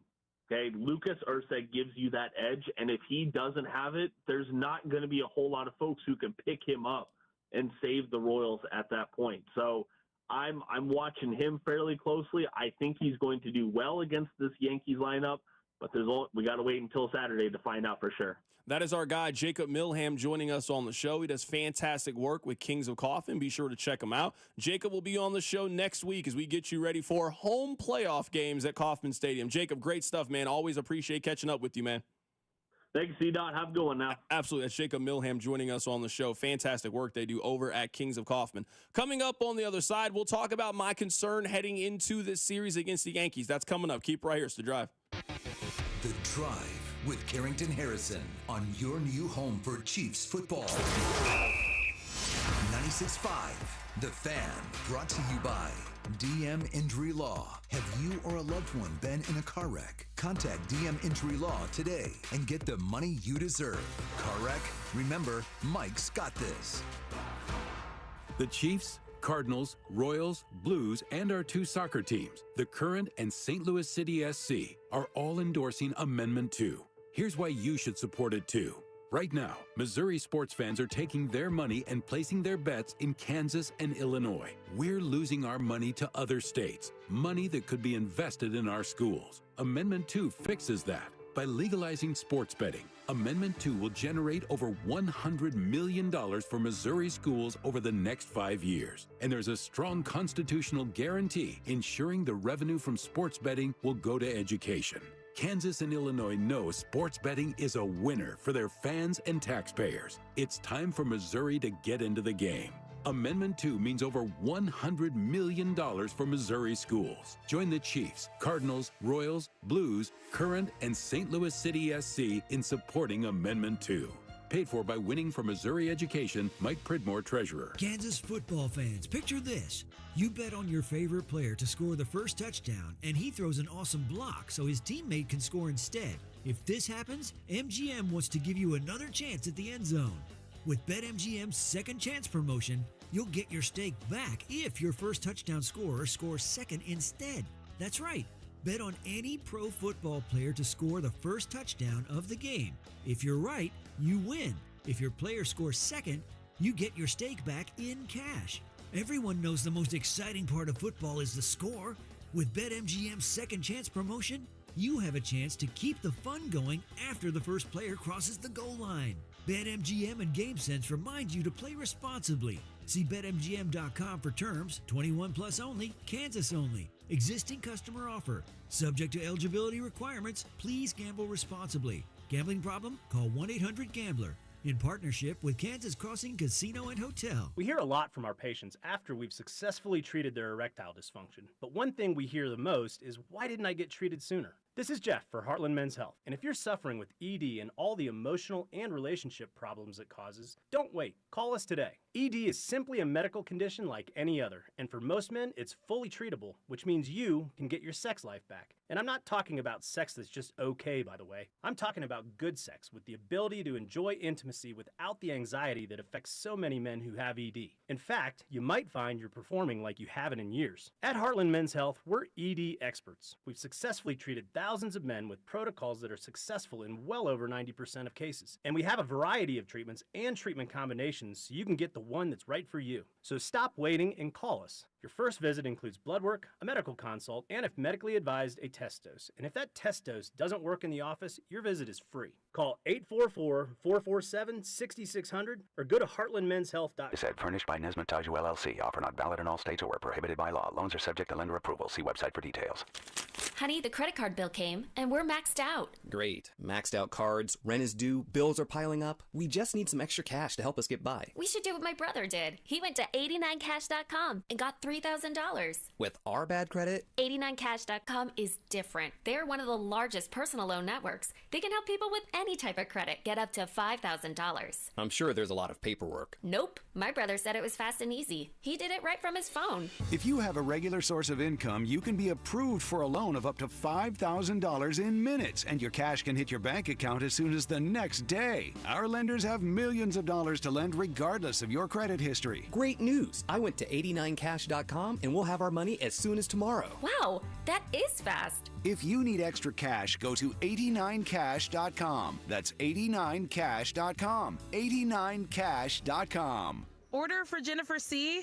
Is this my double shot, double cream, double froth, double pump, double hot, double whip, double sleeve?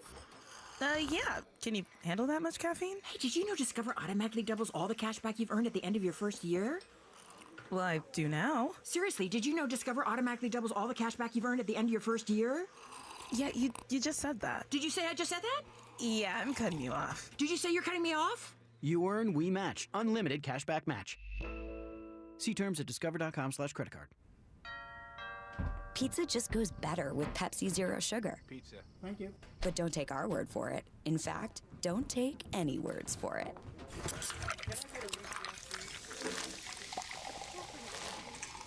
Crispy and cheesy, paired with delicious and refreshing. My mouth is watering already. Ooh, too high. Yeah, we've all been there. Every bite is better with Pepsi. This is the story of the one. As a warehouse manager, her job is to transform chaos into clarity and to see patterns where others see problems. Luckily, she's got a partner who shares her perspective. Grainger offers over 1 million industrial-grade products, backed by real person support and in-depth online resources, so she can tackle every task with precision and turn potential setbacks into streamlined success. Call clickgrainger.com or just stop by. Grainger, for the ones who get it done. What's better than watching your team win? Winning money while you do it. I'm Jim Costa, and on Cash the Ticket, Mike Valenti and I give you the edge to make every game playable. College football, NFL, we're breaking it all down game by game. Your podcast feed is going to be filled, and and you're going to love it. You can click on the games you care about. We do it all. With our analysis, we're finding games that other people aren't talking about. We're turning every Saturday and every Sunday into days where you got a chance to win. Don't just sit on the sidelines. Cash the ticket with us. Follow Cash the Ticket in the free Odyssey app or wherever you get your podcasts. Brought to you by Bud Light, the official beer partner of the Kansas City Chiefs. Bud Light, easy to drink, easy to enjoy. Kansas City is Sean Barber. Join me at Buffalo Wild Wings, 105th and Metcalf and Overland Park, Friday, October 4th. I'll be there with the crew from 6 to 8 p.m., celebrating the back-to-back Super Bowl champs while eating some wings and drinking $5 Bud Light. Bud Light, easy to drink, easy to enjoy. For more, go to 965thefan.com. Here's traffic, brought to you by DM Injury Law. Have you or a loved one been in a car wreck? Contact DM Injury Law today and get the money you deserve. Car wreck? Remember, Mike's got this. On the Kansas side, 35 northbound at Shawnee Mission Parkway with an accident in the left lane. Checking it out on the Cordell and Cordell traffic cameras. Your backup stretches now from before the merge with 69 Highway. Alan Carr, 96.5 The Fan, traffic. You're listening to 96.5 The Fan from the Mission Plumbing, Heating, and Cooling Studios. Welcome to your new home for Royals baseball. 96.5 The Fan. All right. There's a lot to get into in this segment. Let's get right into it. This is my worry heading into the series against the Yankees. Someone on the text line says, C-Dot, you got to have the faith. Someone else says, why not? The Royals beat the Yankees 5-0 a couple weeks ago. Also important to note, the Royals lost the series against the Yankees a couple weeks ago. But I'm not here to give you negativity. I'm simply here to give you the stats. I don't question if the Royals have enough pitching to win this series. I don't even question their bullpen in this series. We have got to that point where, you know what? I am willing to say that I am confident in the bullpen. I am willing to tell you that I am a believer in the bullpen. That's what they've given me over the course of the last couple of weeks. They've been lights out. They've been very good. Did you know that the Royals have scored 29 runs in their last 14 games? It's really difficult to keep winning postseason series if your teams can't score. Now, maybe this is just one of those special years, special runs over the course of the next couple of weeks, and this Yankees team that finished third in runs scored, this pitching rotation is just going to be lights out, nails over the course of the next week. Man, it's hard to beat the Yankees 1-0 and 2-1 like they just did to the Orioles. Not when you got maybe the best hitter on the planet in the middle of the lineup. Not when you got Juan Soto. Not when you got some of the other pieces. That the Royals are going to win this series. Maybe you get one game like that. Game one, Michael Wacha goes out there, pitches a gem. You're going to need to win one of these games 6-4. You're going to have to win one of these games 7-5. You just got to assume that the Yankees are going to score in at least one of these games. And do the Royals have enough offense to do that? Now, I understand the asterisks that come with the last 14 games. They've only had Vinny Pasquantino for a couple of them. So as Vinny gets more at-bats, as Vinny gets more reps, you would expect maybe this offense can kind of bounce back to what it was. But we know what the Royals' Achilles heel is and what would get them eliminated. It's not their closer. It's not you expecting, they're not going to be able to match up starting pitching-wise. I would give them the advantage in both of those categories, whether it's the bullpen or their starting pitching. It's their offense, man. This team just struggles to score runs. And once you get past the big three in their lineup, it's a lot of hoping and praying. Yesterday, they needed Miguel Garcia to get a bunt down, to move a runner over. They were willing to concede an out for Miguel Garcia, not just the bunt. They had him bunting with 2 strikes. They thought you're probably going to strike out anyway. Just at least try to move a runner over. If this team's going to win this series and pull off the upset, and they have some of the ingredients to be able to do it, they're going to need their offense to bounce back to at least be in league average. You can win 4-3 games, 5-4 games. I think it's going to be tough to win 3 games where you hold the Yankees under 3 runs. That's just not what their offense has been this season. You mentioned the big 3 got to get going. Bobby Witt was really good in the Orioles series. He's been really good all year. He won the batting title.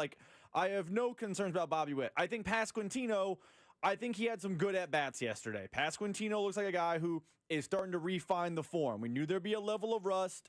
He is returning to form. Those 2 guys are great for the offense. You need your third part of the big 3 to be big. Carrington, Salvador Perez, the captain. Salvador Perez, the Royals Hall of Famer. Salvador Perez is going to Cooperstown one day. Was there anything in his at-bats yesterday that gave you confidence in him right now? He looked like he was swinging at wiffle balls. They were 4 or 5 feet outside the plate. We were over at Jefferson's for our station watch party, and he came up. And after he got down on the count 0-1 in both big at-bats, everyone at our table chuckled. Oh, he's going down swinging on a slider. We all know what's coming. So, yes, the lineup needs to be deeper. Yes, Renfroe needs to be more than a 0. Maikel Garcia's got to get bunts down. 1 through 9 all do the things well, but if your big 3 is really just a big 1.5, that's not enough. And part of it is not just Pasquantino's health. It's that Salvador Perez looks a little bit lost at the plate right now, and that is not a good time to look lost at the plate. Yeah, I mean, I'm looking at right now in just September and October, those numbers for Salvador Perez, he's just taken a really big dip. So if you're just looking at September and October, Salvador Perez had 2 home runs over the last month and a half. He is hitting .239 with a .297 on base percentage and is slugging .326. I mean, if they're going to do this, you are going to do it off the strength of your 3 best offensive players. I don't have any questions about Bobby Witt Jr. I think you saw in the Orioles series, I don't have is the stage going to be too bright? I don't have that concern when it comes to Bobby Witt Jr. I was surprised, if anything, that the Orioles decided to pitch to him as often as they did. There's not many guys in this Royals lineup that can beat you, and the Orioles let Bobby Witt Jr. beat you. Just didn't really make a whole lot of sense to me. Salvi is struggling a little bit, and you just are getting Vinny back. If this team is going to go on a run, you need 2 out of those 3 guys to get hot and really help carry the rest of your lineup, and the rising tide lifts all boats. You got a big hit to start off the game from Michael Massey where he hits a double. You then brought him home. You need 1 or 2 of those kind of guys to come through, and then you need your big 3 to play big. I also think on top of the big 3 playing big, I think you need to get something out of the rest of the lineup. Like you mentioned Michael Massey yesterday, big double. I actually thought Kyle Isbell had a nice day at the plate. He worked a walk. He had that chopper infield single. He did his job from the 8 spot. Maikel Garcia didn't do his job at all in the 9 spot yesterday after a good game on Tuesday. But if you're going to be the Royals and you're never going to out-punch the Yankees in that ballpark especially have home run hitters basically 1 through 9. You're not out-homering the Yankees. You got to be able to manufacture runs better. And multiple times yesterday, you had runners in scoring positions with a chance to break the game open. And maybe you're looking at a 4-1 or 5-1 win where you're not chewing on your fingernails. You can't be bad in those moments, Yankee Stadium. You may not have to win a game 8-7 in New York, but 2-1 just seems improbable. You hit 1 big hit, and now it's 4-1 in a game. Now you can see yourself, hey, you have a good enough pitching staff to hold a team down, but 3 runs over 2 games will not get it done. And if they do that, they're probably down 2-0 with the game coming back to Kansas City. And I wonder what expectations and energy would look like considering that offense is struggling so much. Text line 913-586-7965. I am happy. You guys are finally back with your swagger for the Royals. It didn't take that long, but I'm happy that you guys are back. It took 9 years to get the swagger back. It took 165 games for you guys to finally get your swagger back with the Royals. So I'm happy. Someone on the text line says, CDOT, the Orioles were a strong offensive team too. We get to play in their little softball field. We are going to go yard. Okay, I'm simply here just giving you the numbers. Over the Royals' last 14 games, they have scored 29 runs. They've scored 29 runs. They're averaging about 2 runs a game. It's just going to be tough to pull off a series against a team as talented as the Yankees if they continue to score at the pace that they've been scoring. Hey, if they're bouncing back, great. If you're telling me Salvi's going to hit 300 in this series, they got a great chance to win this. If Vinny Pasquantino is going to hit 2 home runs in this series and they're going to get the bats back offensively, then great. Someone asked, what were the Royals this season? They were 13th in runs scored. They have not been a above average offense over the course of the last month. Now, again, Vinny's injury is directly tied into this. Their offense was pretty good before Vinny's injury happened. You then took Vinny out of the lineup, and things have drastically changed. So maybe now with more ABs getting back into the swing of things, you get the old Vinny back, and you can carry the rest of the team. But the offense in the Orioles series, the offense was not great. A lot of the same problems that they had in the second half of the season still existed. They just got incredible starting pitching, and their bullpen was absolute lights out. If they get that gives them a chance to win the series against the Yankees. They're just going to need a little bit more of a push from their offense than they've gotten. Rob, I have a hypothetical button game question. I'm only going to ask this question to you. We don't need to open up the text line. We don't got to open up the phone lines. I'm going to ask you, Rob Britton, this question. Hit the music. The question is simple. The decision is hard. It's time for the hypothetical button game on The Drive. Here's my question. There are two options. One option is that the Royals go to the World Series. The Royals, they beat the Yankees. They beat whomever comes out of the other series. We get an AL Central American League Championship Series, and the Royals are in the World Series. But if you take that option, the Kansas Jayhawks have to miss the NCAA tournament. What are you doing? And the option 2 is I roll the dice? No, that's it. Yeah, you can roll the dice. You can take whatever you get. I'm going to take whatever I get.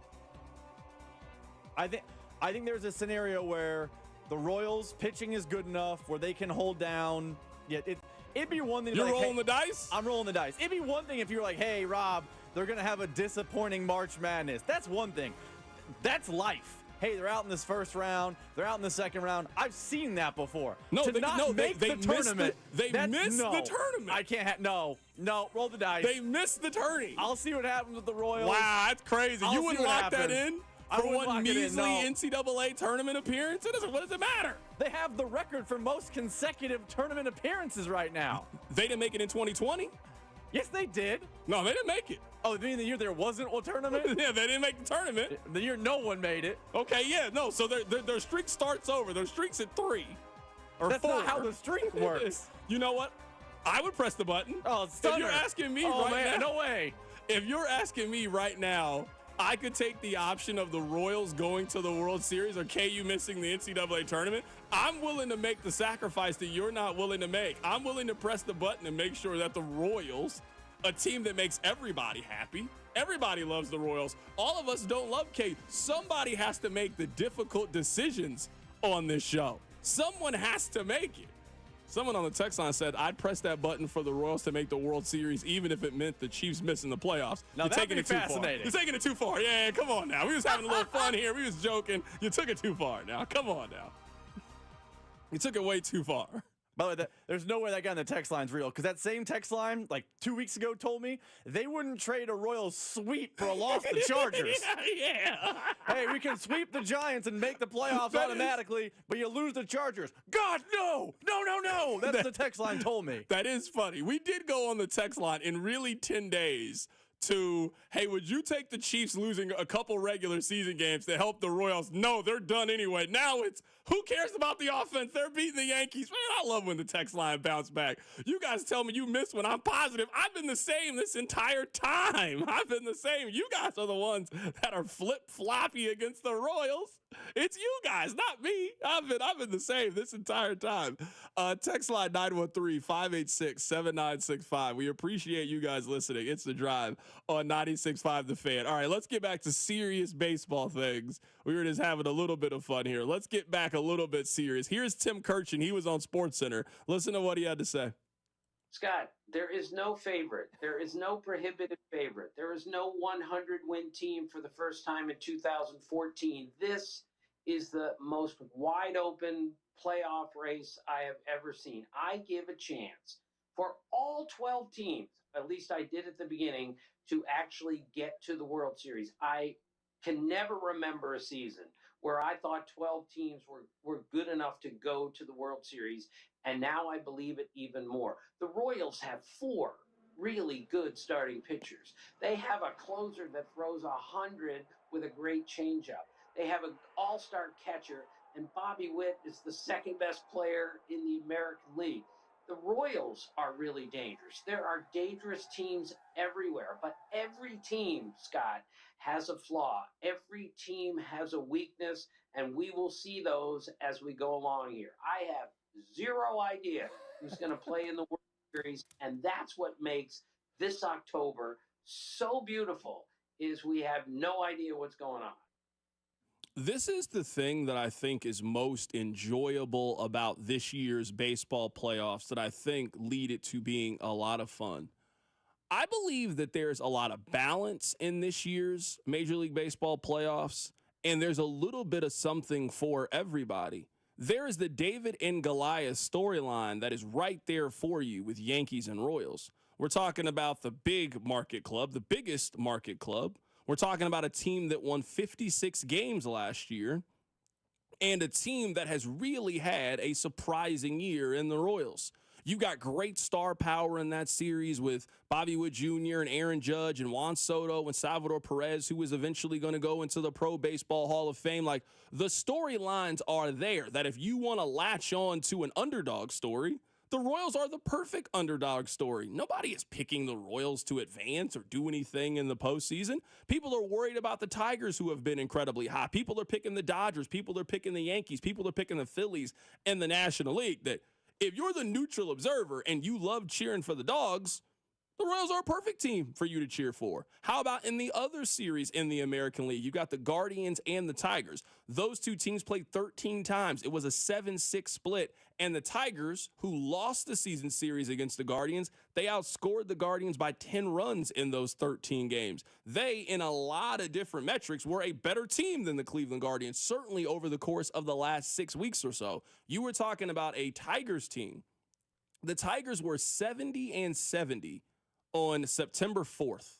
A month ago, they were 70-70. Since then, they are 18-6. They won 18 of their last 24 games. They have done a little bit of everything. They hit well. They play great defense. They've gotten great starting pitching. They've gotten a great bullpen. The Tigers have been the hottest team in baseball. You look over to the National League side. You got Shohei Ohtani in his first postseason. You got the Padres, so two teams in the same division that know each other very well. You got the Phillies with Bryce Harper, seeing if they can eventually get over the hump. You got the Mets or the Brewers, whomever it could possibly be. This is a really, really fun baseball postseason. I know that baseball will never be the sport that it was of our childhood, but if you are into baseball, I think they have done a lot of things to bring the casual viewer in. These games move faster. You guys remember, man, coming up, those Yankees and Red Sox games in the postseason will take 4 hours. 4.5 hours. It was a long sludge. It was almost unlike what we see in the regular season. Man, playoff baseball is still really fun. The drama, every pitch matters, every inning matters. When a guy gets on first base, when a guy gets on second base, you can feel the energy of the crowd. I think this has a chance to be a really fun, really enjoyable postseason. I maybe disagree with Tim Kirchin a little bit. I don't think it's maybe as wide open as he thinks that it is, but if you are the believer that sometimes it's not always the best teams that win, it's the hot teams that win. I mean, that team is the Detroit Tigers. You're talking about a team that over the course of the last 3 weeks have just run through everybody. That's the hot team right now, where the Yankees or the Dodgers, I think most people would consider them to be the best team. The Phillies are certainly in that conversation as well. So I know that baseball gets a lot of grief because of the way that the money is dispersed, where it's not like the NFL, where the Jaguars have the same chance of winning that the Giants do, that the Cowboys have the same chance of winning as the Green Bay Packers. Like, everybody is equal. That's not how baseball is built. But for this year, there's a little something for everybody if you are looking to get into the baseball playoffs. It does feel very wide open. It does feel very fun. I think it feels wide open and fun, but I think a lot of that wide open and fun could disappear if we get Yankees-Dodgers. Like, I think it's a fun conversation. Tim Kirchin's right on October 3rd, but, like, let's play the scenario out. The best player in the world, for my money, Shohei Ohtani, and then Aaron Judge, who will win AL MVP, just take control and take the NL and AL by the reins, and you're going to see the two most expensive franchises in American sports in the World Series. It won't feel like those things you're saying. I think for Tim Kirchin to be right and for you to be right that, hey, you're going to grab the casual, you got to have the Tigers or the Royals make a run. You got to have I know the Brewers are a good team and they're not some small market plucky underdog. You got to have the Brewers beat the Mets, and then you got to have the Brewers do something in the playoffs. You're going to need one of those non-traditional, super payroll teams to really do something, or the story of, wow, it's wide open and fun, and anyone can do it, disappears. I mean, it's going to be October 23rd, and if it's Yankees, Dodgers, and no one's going to be saying it was wide open, they're going to be saying money buys championships. We know the end result if it goes that way. There's no chance that if I had told you at the very beginning of the season that a division in the American League is going to get 3 playoff teams, you would have 100% said it's the American League East, right? You would have said Yankees, Orioles, and either Tampa Bay or Boston, maybe Toronto. I mean, that was a really competitive division from start to finish. That division ended up being the American League Central. I mean, right now it is the Yankees against all the other teams in the American League Central. Like, that is what this has turned into, where if you subscribe to the belief of house money, the only team not playing with house money is the Yankees and the Dodgers in the National League. The Yankees have to make the World Series. And if the Yankees lose a postseason series to this Royals team, somebody getting fired. Their manager is getting fired. Brian Cashman is getting fired. Everybody cannot come back when you are a minus 190 favorite in Vegas. The Royals are like plus 215 to win this series against the Yankees. You do not keep your job if you lose that series, in which the Royals, I mean, just based on how it's going to even up, you would think that Reagans and Lugo only get one start in that series. Like, things are sort of tilted in the Yankees' favor. You are the rested team. You have the more balanced, maybe more complete team out of the two.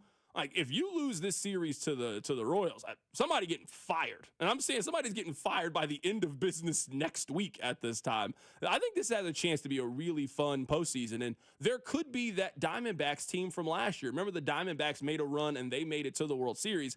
It feels like this could be that kind of year in Major League Baseball. Coming up at the top of the hour, we're going to be joined by Rex Hudler, but we're going to learn a little bit more about the Yankees with Chris Kirshner. He covers the Yankees for The Athletic. Keep it right here. It's The Drive. The Drive with Carrington Harrison on your new home for Royals baseball. 96.5 The Fan. Brought to you by DM Injury Law. Have you or a loved one been in a car wreck? Contact DM Injury Law today and get the money you deserve. Car wreck? Remember, Mike's got this. Hey, you want to know a secret? I don't talk about it much, but I have a lot of big-name designer jewelry at House of Diamonds. Oh, I don't sell it. It's all in our shop being repaired or rebuilt. This is Gene, and if you think about it, it makes sense. Many big-name designers manufacture thousands of rings and bracelets at a time. By using a little less gold here or there and shipping production overseas to a cheap labor factory, they can add millions to the bottom line.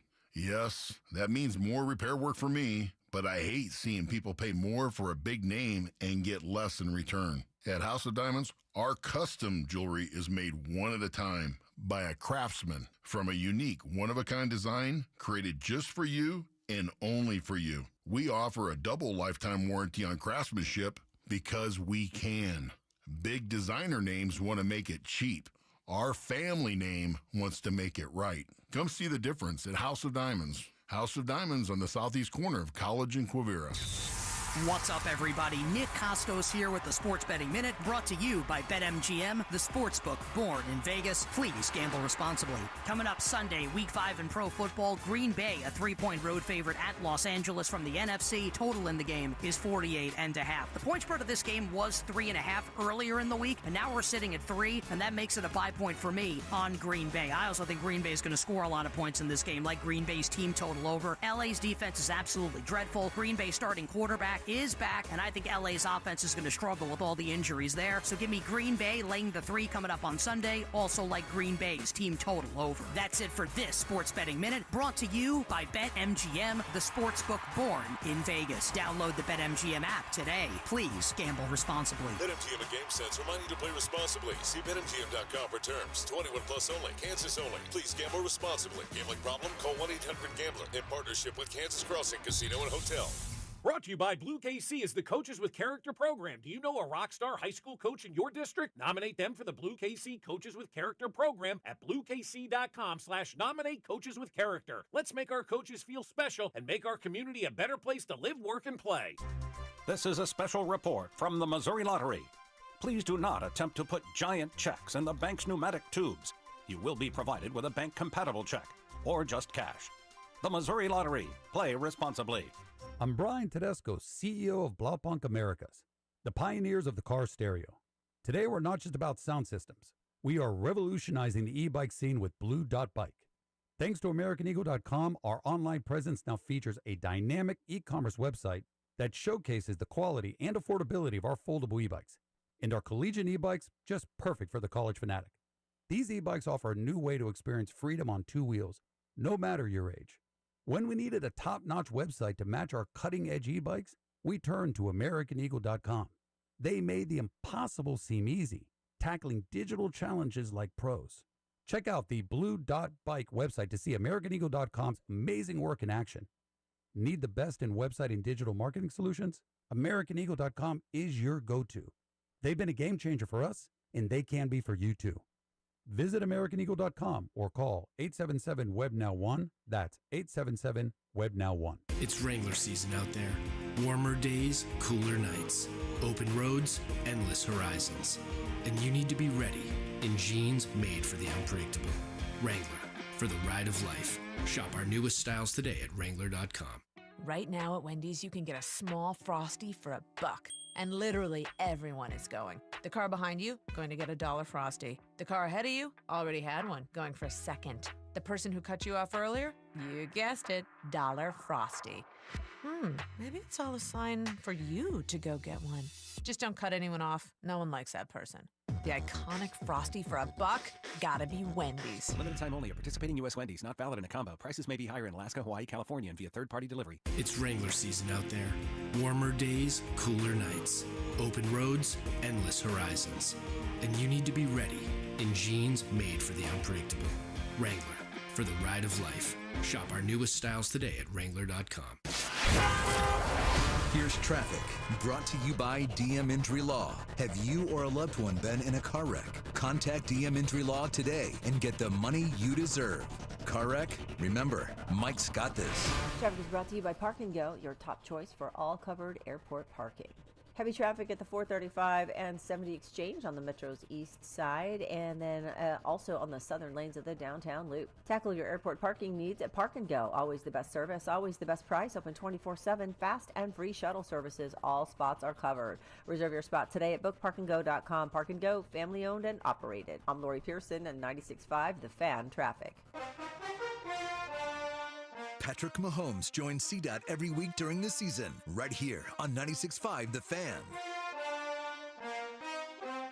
Welcome back into the drive on 96.5 The Fan. Let's take a closer look at the Royals and Yankees series. Let's head to the Bronx right now to be joined by Chris Kirschner. He covers the Yankees for The Athletic. Chris, man, we appreciate your time. Yeah, thanks for having me. Let's start with this. What is it like to cover the Yankees each and every day? You think about baseball and the way that it's discussed and talked about. The Yankees are one of the teams that kind of gets treated the way that we treat an NFL team or an NBA team. What is it like to cover that team every day? Yeah, I mean, I would say that's a good comparison. It's kind of like the Chiefs, where every single game matters for the Yankees. It's almost like 162 one-game seasons covering the Yankees, because every single loss is magnified, every single issue is magnified. They had a stretch in the summer where it was like 40-ish games where the Yankees were the worst team in baseball other than the Chicago White Sox. So in that stretch in particular, it could be challenging because there's so much media attention around the Yankees, and the players may try to avoid talking with the media. Like, our jobs just become much harder when things are going sideways. So I would say that's probably the biggest thing, is just how much attention there is on this team on a daily basis, and just how much fan pressure there is on this franchise, because they haven't won a title since 2009, and in Yankee land, that's an eternity. Chris, it's funny that you say that, because in this series, I mean, you have the small market, lowly Kansas City Royals going up against the evil empire, so to speak, in the Yankees, that the term house money gets thrown out there. If the Royals lose this series, hey, it was, there was a postseason game in Kansas City. The Chiefs and the Royals played on the same day. There's going to be still a lot of buzz and excitement. Man, if the Yankees don't win this series, there's going to be a lot of disappointed people, and ultimately, somebody's likely going to have to pay with their job. I agree with you. I have a Yankees podcast, The Views from 314 Feet, and I was talking about this earlier today. It's that there is immense pressure on the Yankees to win this series. They're expected to win the series. Coming into the ALDS, the Royals have already achieved their goals. They came into the year trying to compete for a wild card. Let's make September interesting in Kansas City, and we'll see where that goes. They have nothing really to, play for. I'm not going to say obviously the goal is to win a World Series, but coming into the year, I don't think any reasonable person would have been like, the Royals have to win the World Series this year or else. Whereas with the Yankees, they have Juan Soto, who's under contract for this season only, and that alone provides immense pressure because, the Yankees would like to re-sign him. And then, again, with just the teams that are remaining, the Royals, the Tigers, the Guardians, the Yankees are seen as the clear-cut favorite to win the American League. And anything less than getting to the World Series is going to be a major disappointment. And, there's always pressure around this franchise coming into every single season. They live by the World Series or bust mantra. But really, this season in particular, now that the Orioles and the Astros, the perceived biggest threats for the Yankees, are eliminated, there is now an immense pressure around this franchise to get it done this year. Right now, we're talking to Chris Kirschner. He covers the Yankees for The Athletic. Chris, we know about Aaron Judge. You mentioned Juan Soto. Tell us a little bit more about this offense, because my fear in this, looking at it through a Royals perspective, is I think the Royals' starting pitching matches up really well. I think their bullpen matches up really well. I don't know if I trust Kansas City enough to win 3 games against the Yankees. They scored 3 runs in their 2 games against the Orioles. They're going to need way more offense than they got in the wild card round. That's why I don't see Kansas City winning the series. The Royals have excellent starting pitching, probably a top 5 rotation in baseball. They figured it out in the bullpen over this last month, but the Royals are going to have to score runs. I don't think the Yankees are going to be shut down completely. Now, that has been the problem for the Yankees in previous postseasons, is their offense has gone quiet. But they do have more firepower than in previous years. But I am also interested to see just how the Royals approach it. If the Royals decide we are not letting Aaron Judge beat us, then the pressure goes to, catcher Austin Wells, third baseman Jazz Chisholm Jr., designated hitter Giancarlo Stanton, because then those guys are going to have to produce. And at times this year, Giancarlo, he's one of the more streaky hitters. He can hit 3 homers in a game, or he can strike out 3 or 4 times, and neither result would be a surprise. So I am interested to see, are they going to attack Judge? Because if they do attack Judge, I would like the Yankees' chances, because, he's by far the best hitter in baseball. He had one of the best seasons ever in MLB history this year. Statistically speaking, he had the best right-handed offensive season by anyone in Major League history. So if I'm the Royals, I don't want to face someone like that. I'd rather let Austin Wells, who's been hitting cleanup for the Yankees, beat them. So it's going to be interesting to see. But, coming into it, I do think the clear advantage the Royals have is the depth of their starting pitching. Those guys go out and shove. Who knows? Maybe the Royals can keep the Yankees' bats at bay. Where in this series, other than the Royals starting pitching, do you think that they could potentially have an advantage, just doing more reading and research on the Yankees over the last couple of days, getting ready for the series? It seems like there's some question marks in that Yankees bullpen as well. The Yankee bullpen has definitely been a concern all year. I feel like over the past month and a half, they've started to figure out who their top guys are. So coming into the series, I wouldn't say that is a major concern right now. Obviously, bullpens are erratic. You never know what you're getting on a daily basis, but I wouldn't say that's a major concern. I do think that one area that the Royals can exploit, and one I figure that they will, is the running game. You know, the Royals have a lot of speed, starts with Bobby Witt. When the Royals are on base, I would expect them to be aggressive because they're going to have to manufacture runs. As we saw in this wild card series against Baltimore, they only scored 3 runs. It wasn't like the offense, you know, was impressive by any stretch. And again, if the Royals are going to win the series, they're going to have to produce. And one way to do that is to manufacture runs. The Yankees, you know, with Wells and Jose Trevino, who's the backup catcher, they don't do that great of a job at holding runners. So I would expect them to try and be aggressive on the base pass. Whereas with the Yankees, it's really about, can they slug?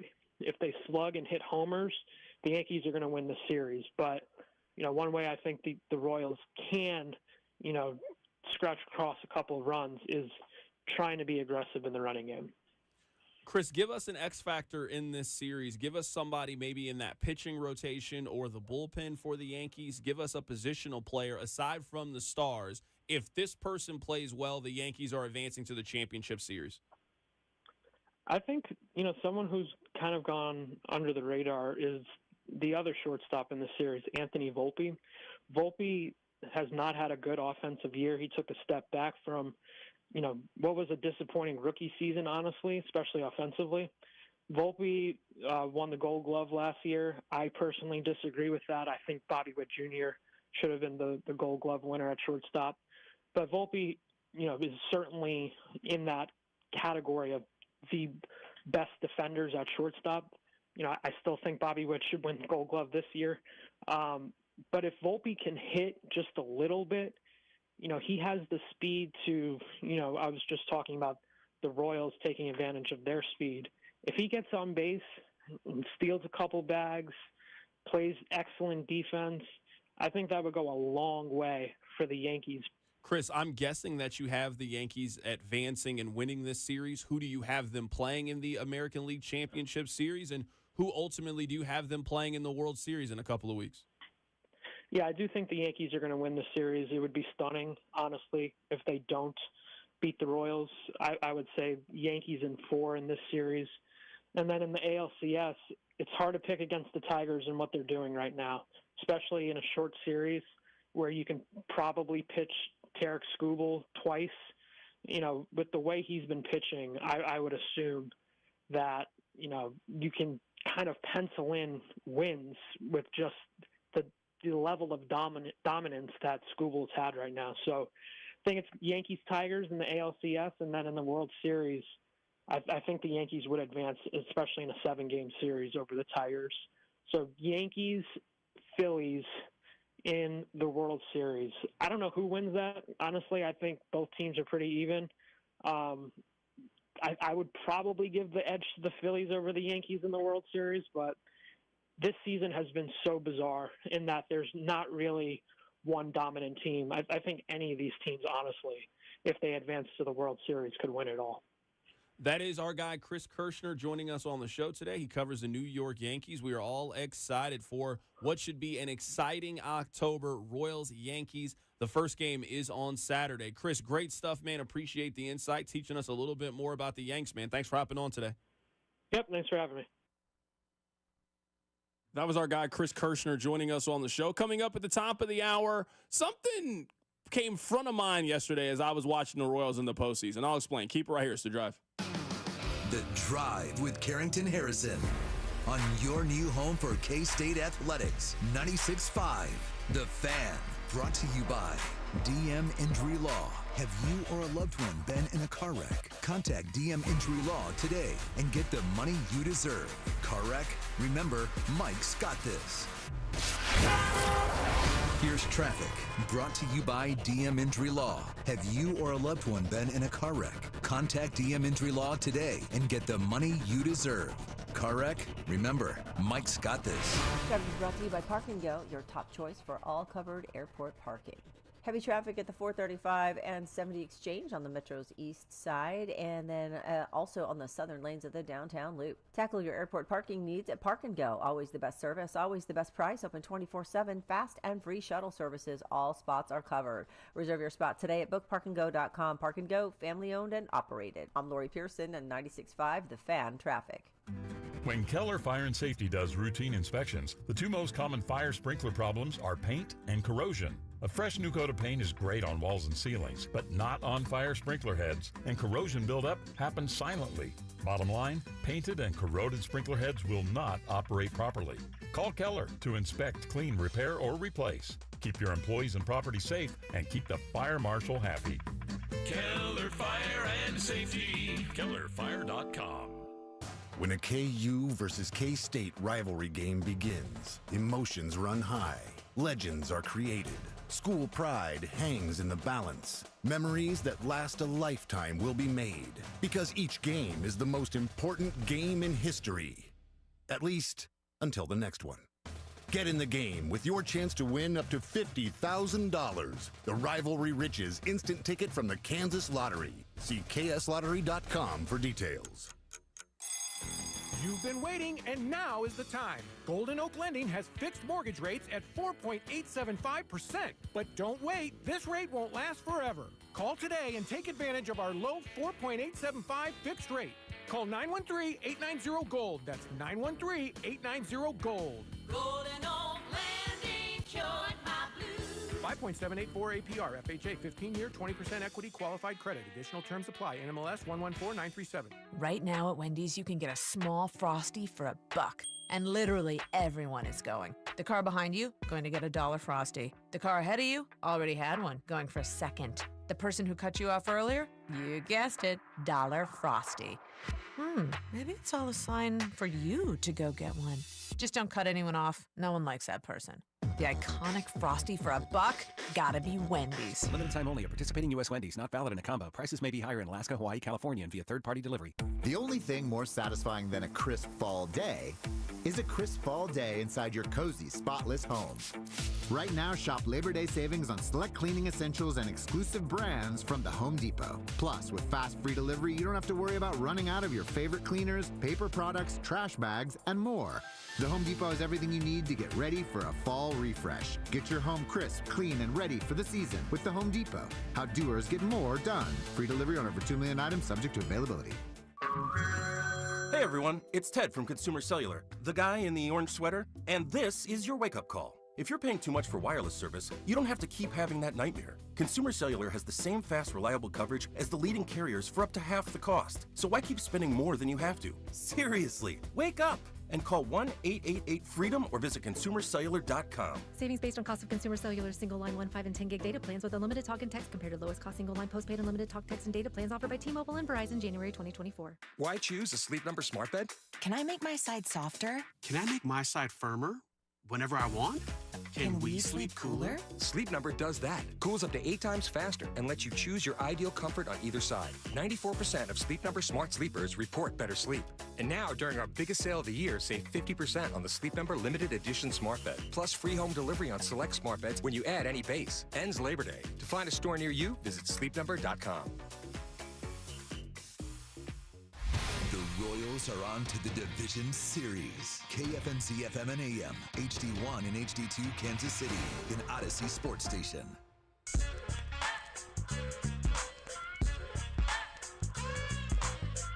All right, this is what I would like to talk to you guys about. Rex Hudler's going to be on the show here coming up in a bit. Now, I don't want you guys to think that I only have stats in one direction. Yes, I am worried about the Royals offense in this series. The Royals have scored 29 runs in their last 14 games. The Royals are going to have to pick it up offensively if they want to win this series against the Yankees. But I also have a stat that should give you hope and optimism about this series. That's what this show's about. Rob, did you know that against Seth Lugo, Cole Reagans, and Michael Wacha, Aaron Judge is 1 for 28 in his career? Did you also know that Jazz Chisholm against those same 3 starting pitchers is 1 for 18? Did you know that Giancarlo Stanton Great player. He's 7 for 34. He's hit 2 home runs. That's good for 205. Juan Soto is 8 for 26. Now he's hitting 300. He's hit a couple of home runs. Gleyber Torres is 4 for 29. He is hitting 138 against those 3 guys. I think the Royals have 2 decided advantages in this series that give you a puncher's chance of winning this thing. I think they have the starting pitching advantage in this series. Even with Garrett Cole on the other side, I would take the Royals starters over the Yankee starters, which is a wild thing to say if you know baseball. Like, just wild. I also think that the Royals bullpen right now is a little bit more trustworthy than the Yankees bullpen. And that's not something I think you could have said 2-3 weeks ago, but that's where we are today with the Royals bullpen. These pitching numbers are encouraging. The same way that I say the Royals need to pick things up offensively, I don't think there's any reason to think that there's going to be a lot of 9-7, 10-8 games.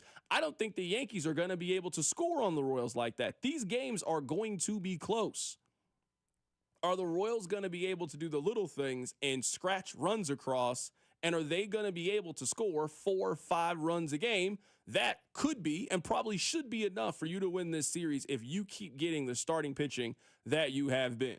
So we're going to catch up with Rex Hudler here coming up in a bit. Vern's going to be on the show in about an hour or so, but I don't want you guys to think that I only have one stat. No, I've got a bunch of stats. And those are just 2 stats. You know about the Royals offense. The Royals starting pitchers have done really good against the heart of that Yankees order. And now, I don't know if I would expect Aaron Judge to continue 1 for 28. He's just far too talented of a hitter. But, man, their rotation, they have done a great job against Judge, Stanton, Soto, and Torres. That gives you a chance to go into Yankee Stadium and beat the New York Yankees. This is the thing I was thinking about yesterday as we were all at Jefferson's hanging out watching the games.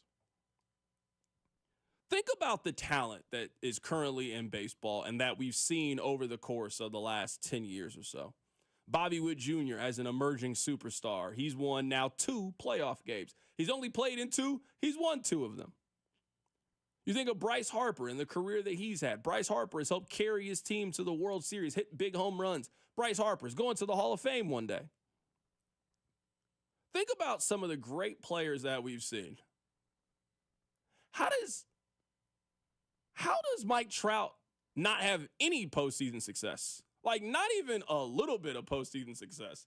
Like, Bobby Witt Jr. just started playing baseball 2 weeks ago. He's already got more postseason wins than Mike Trout. Mike Trout's been around for 15 years. Is that not crazy? Like, we're going to see Shohei Ohtani in his first postseason start coming up here in a couple of days as the Dodgers get things going in their series against the Padres. I don't think the Dodgers are getting swept. I think the Shohei Ohtani will win a playoff game. You want to find the most just confusing statistic. It's that all the great talent we have seen at baseball over the course of the last 15 years, where you showcase that, where you become a true superstar, is in the postseason. You don't become a superstar because of what you did in April or June, unless you just have an amazing June. You become a superstar by what you do in October, and that's how your legacy is truly defined. I came away with Bobby Witt Jr., and usually you're a little worried about a guy in his first postseason. Hey, how is he going to handle it? Are the lights going to be a little bit too bright? He looked like a guy who's been there 5, 6, 7 times. He looked like a pro. I was actually surprised at the way the Orioles approached Bobby Witt Jr. in that series. They seemed fine to let Bobby Witt beat them. Like, there's not that many guys in the Royals offense I think you need to be worried about. He's not at the top of the list. He is the list. Why would you ever pitch to Bobby Witt Jr.? I don't care if it's runners on first and second with 2 outs. I'm walking Bobby Witt to face anybody else in their lineup. Why the Orioles were so content with pitching to Bobby Witt Jr. is beyond me, but I try not to focus on what the losers are doing. And the Baltimore Orioles, let me tell you, they are losers. But is that not crazy? Maybe I'm the only person just thinking this about Mike Trout, and that's perfectly fine. Bobby Witt Jr. has been in baseball for 3 years, and he already has more postseason wins than Mike Trout. Mike Trout was playing the first time LeBron was in Cleveland. That's how long ago it was. I have long been a defender of Trout, saying that he's a generational talent and postseason success is attributed to his team, and his team has always let him down. And I have long defended Mike Trout's postseason lack of success. But maybe it's just because the Royals have never had one of those dudes in my lifetime in the postseason. But I agree with you. Yesterday changed my tune. Bobby Witt Jr. won 2 games by himself. Like, Superstar did a superstar thing, and the Royals are moving on. You're telling me Mike Trout, who I believe is probably the most talented player of our generation, couldn't just will his team to a victory in a postseason series by sheer talent? And I know 2014, the story is written, the Royals became killers, as Vern said, out in L.A., and the Royals then came back to Kansas City. They won the series. We all know the story. But the first 2 games Mike Trout played out in L.A. in 2014, they were close games. It was like the Royals went out to L.A. and smoked him in 2014. You're telling me Mike Trout's greatness couldn't carry his team to 1 victory? Bobby Witt just carried his team to 2 victories against a superior team. There was no reason to pitch to him, but he got an infield single based on his speed. In the game before, it was 1 big hit. They had 1 hit with runners in scoring position. He got it. Man, this series changed my tune on Mike Trout. 1 player, 1 dominant superstar player doing superstar things can win a series for you. Maybe they can't win a 7-game series. Maybe they can't win a World Series for you, but Bobby Witt Jr. changed my opinion. Mike Trout's postseason failures, I'm now on board with everyone else on the train. Just massive failures. Are you with me, at least with my thought on Vinny Pasquantino and sort of what he needs to be for this team over the course of the next, couple of weeks or however long this run is? I think the Royals kind of need him to be Mike Moustakas from 2014. You remember Mike Moustakas just kind of popped up and struggled for most of the year, and he ended up being one of the most important players for that team, and they really, really needed his offense. I mean, in the series against the Angels, remember the Royals pull off the sweep. I mean, Mike Moustakas hit 2 home runs in that series and hit 286. So with that team that we know is pretty balanced, you had Hosmer, you had Salvi, you had Kane, you had all of these guys. A guy you weren't really counting on to be one of your big offensive producers, hey, you get 285 and 2 home runs and you sprinkle in a couple of RBIs there, hey, you're in a really good spot. I keep bringing up the offense because the Royals are going to need somebody other than Bobby Witt Jr. to step up and have a big series. Maybe that's Salvador Perez, who was in a little bit of a slump over the course of the last 3 weeks. Maybe it's now the return of Vinny and having him back in the lineup, and I thought he made a difference in yesterday's game. He had the first RBI of the afternoon.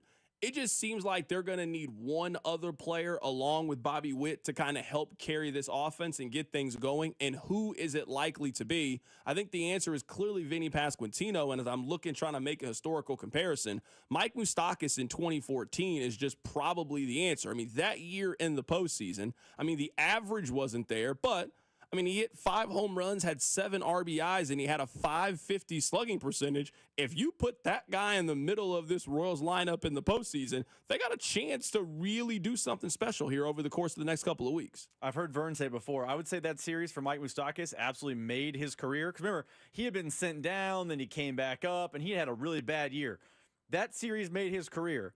Vinny Pasquantino's already had a nice start to his career, but he can find a new, tier. He can hit another level if he has that sort of success, especially considering that success would be 4 weeks off a hand injury. If he's Moustakas, maybe this team does have enough to go deep into October. Coming up on the other side, we'll be joined by Rex Hudler from the Royals Television Network. If there is somebody that can get you excited about playoff baseball in Kansas City, he is the perfect person to do it. Hudler up next. Keep it right here. It's The Drive. The Drive with Carrington Harrison on your home for Kansas City sports. 96.5 The Fan. Brought to you by DM Injury Law. Have you or a loved one been in a car wreck? Contact DM Injury Law today and get the money you deserve. Car wreck? Remember, Mike's got this. The NFL season is flying by, but you still have time to get in on the action. Start your season with a big return on FanDuel, America's #1 sportsbook app. You'll get started with $200 in bonus bets guaranteed when you place your first $5 bet. And you can place it on anything. Make your own same-game parlay, play some player props. I like doing a first touchdown. I also like doing an anytime touchdown so you can predict who's going to get into the end zone each and every week in the NFL. Don't miss your chance to get in on the action. All you need to do is visit FanDuel.com/CDOT to make every moment more this season. FanDuel, an official sportsbook partner of the NFL, and also 96.5 The Fan.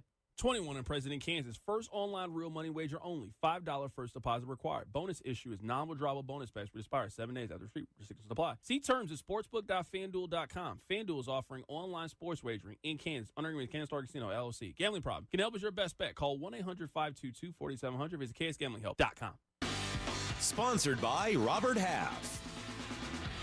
9 out of 10 hiring managers are having difficulty hiring. Robert Half is here to help. Our recruiting professionals utilize an award-winning AI to connect businesses with highly skilled talent. At Robert Half, we know talent. Visit roberthalf.com/talent today. The Chiefs, Cardinals, Royals, Blues, and our 2 soccer teams, the Current and St. Louis City SC, are all endorsing Amendment 2. Here's why you should support it too. Right now, Missouri sports fans are taking their money and placing their bets in Kansas and Illinois. We're losing our money to other states, money that could be invested in our schools. Amendment 2 fixes that. By legalizing sports betting, Amendment 2 will generate over $100 million for Missouri schools over the next 5 years. And there's a strong constitutional guarantee ensuring the revenue from sports betting will go to education. Kansas and Illinois know sports betting is a winner for their fans and taxpayers. It's time for Missouri to get into the game. Amendment 2 means over $100 million for Missouri schools. Join the Chiefs, Cardinals, Royals, Blues, Current, and St. Louis City SC in supporting Amendment 2.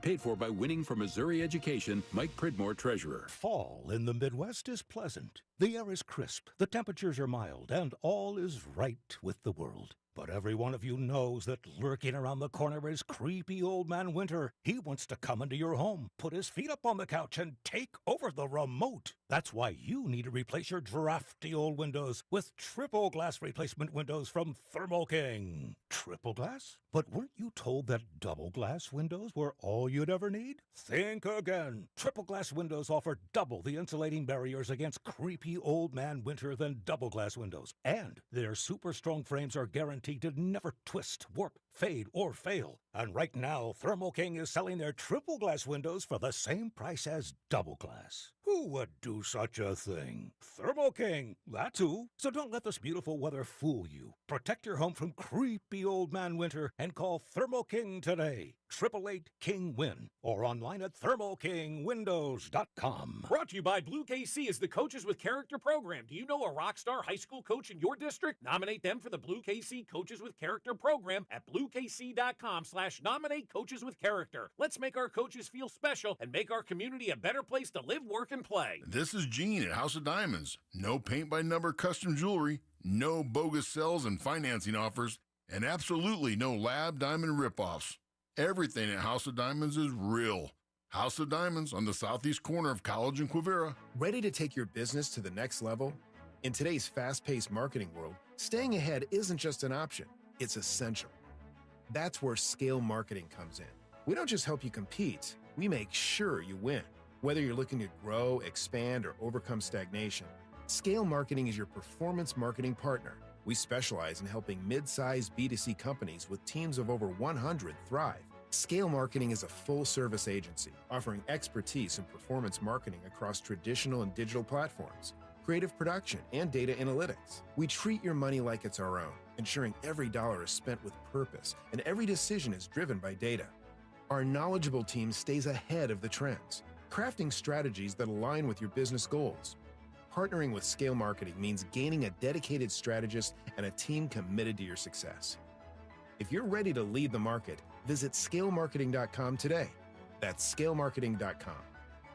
It takes a lot to prepare for game day as a dedicated fan, and preparing the perfect tailgate meal might be most important of all. That's why Hellman's Real Mayonnaise is the MVP. Hellman's Mayonnaise is the secret to bring out the rich and creamy taste to all your game day dishes, from buffalo chicken dip to your favorite sub sandwich and everything in between. So give it a try, and mayo game day be delicious with Hellman's Real Mayonnaise. Shop at your local Walmart, Kroger, or grocery store, and add some extra deliciousness to your game day dishes this football season. Community America Credit Union. Member owned. Open to all. Invested in you. Join the fans Cody and Gold tomorrow as they broadcast live from Community America Credit Union off 135th and Black Bob in Olathe. Take photos with Chiefs cheerleaders and Casey Wolf. Score some Chiefs gear and tickets to Monday's Chiefs game. All at Community America's Black Bob location in Olathe. Here's traffic, brought to you by DM Injury Law. Have you or a loved one been in a car wreck? Contact DM Injury Law today and get the money you deserve. Car wreck? Remember, Mike's got this. Two-car crash just reported in the Triangle, 71 southbound at Bannister Road. This is closing 2 right lanes, so expect things to get heavy there. I'm Lori Pearson for 96.5 The Fan Traffic. You're listening to 96.5 The Fan from the Mission Plumbing, Heating, and Cooling Studios. The Drive with Carrington Harrison. Weekdays 2 to 6 on 96.5 The Fan. It is such an honor and a privilege to be joined by this individual. He is one of my favorite people to talk to. He is one of the most positive and hopeful and special individuals in my life. You allow him into your home every single night on Bally Sports. Right now, I don't know what HUD is doing. Is he watching the games? Is he going to the games? Is he with his family? Who knows what Rex Hudler is doing, but I do know one thing. He's on the drive right now. Rex Hudler joins us on the show. Hud, you there? C-Dot, thanks for the intro. Are you kidding? I'm hanging out with my son, Cade. We're at home. We've been swimming a little bit this afternoon. Cade, what do you got to say to C-Dot? I think. Hey, Cade, how you doing, man? Very good. Let's go, y'all. Oh man, yeah, that's what he talks about all the time. He can't help it, and neither can I. And I really appreciate Royals fans letting us into their living room, no matter who televises the game. You got to watch the product; it's so fun. Now the national broadcasters are doing a nice job with our team. They don't quite have, our knowledge and enthusiasm of our team, but they do a great job. C-Dot, I'm looking forward to us going in there and shocking the house.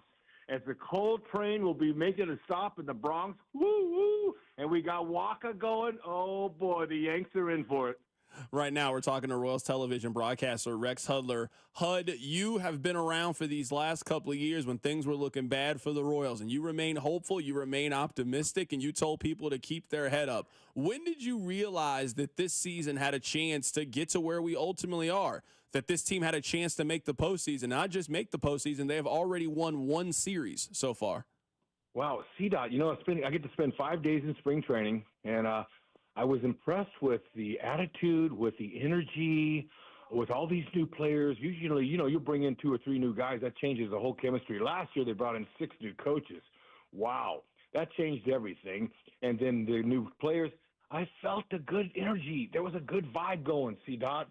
In spring training, you don't win anything in spring training.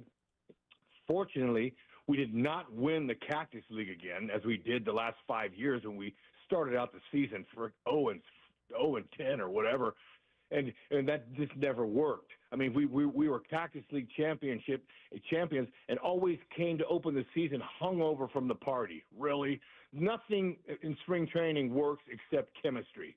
You're getting to know your guys. Forget about the wins. They were 500 this year, which was great, and they came out and they got off to a good start.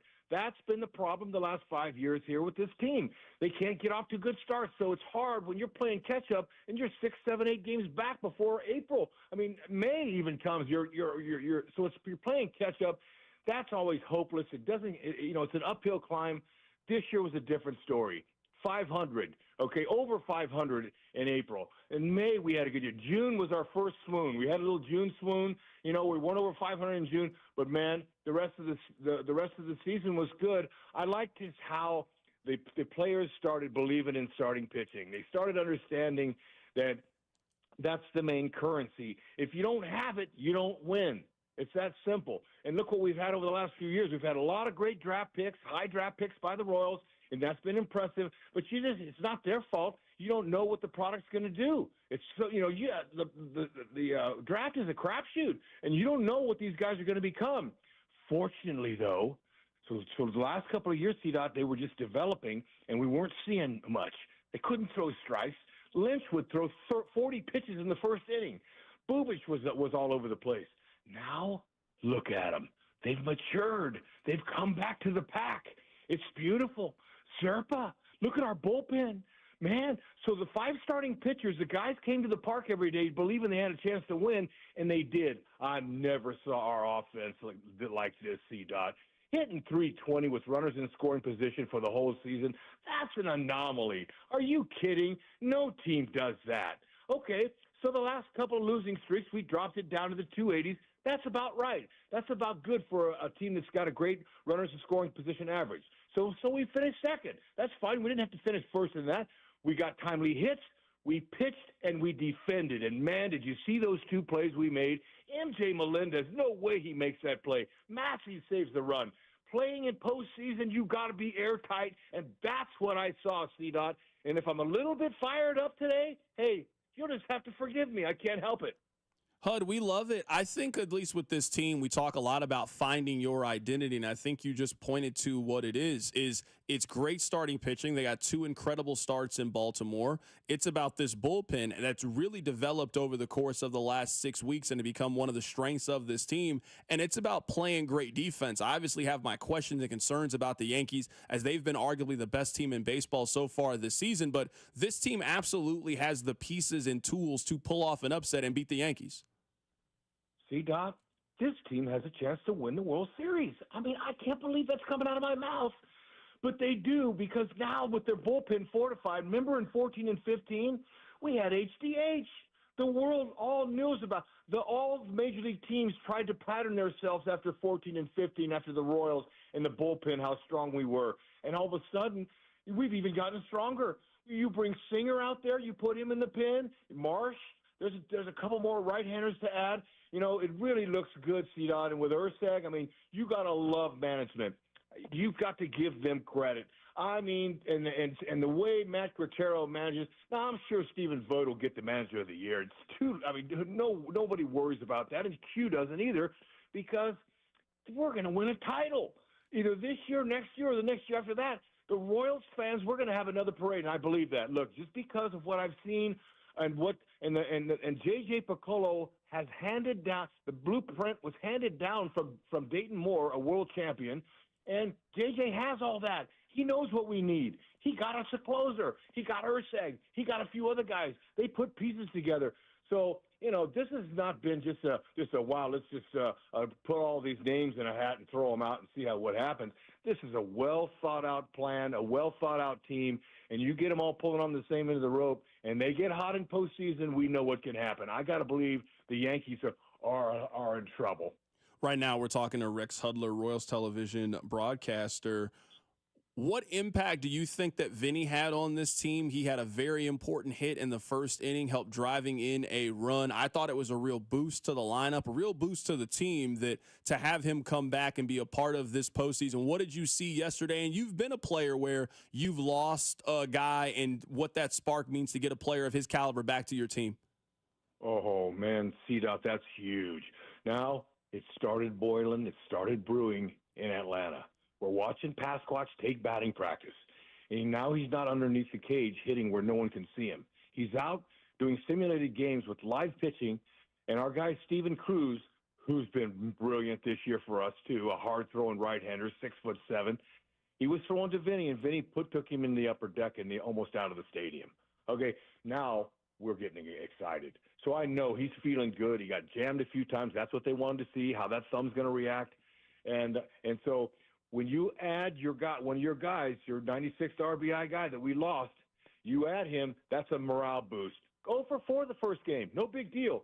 The fact that he's in the lineup, that's a huge boost. This team is back to full strength again, back believing. Now he chipped in a couple knocks yesterday.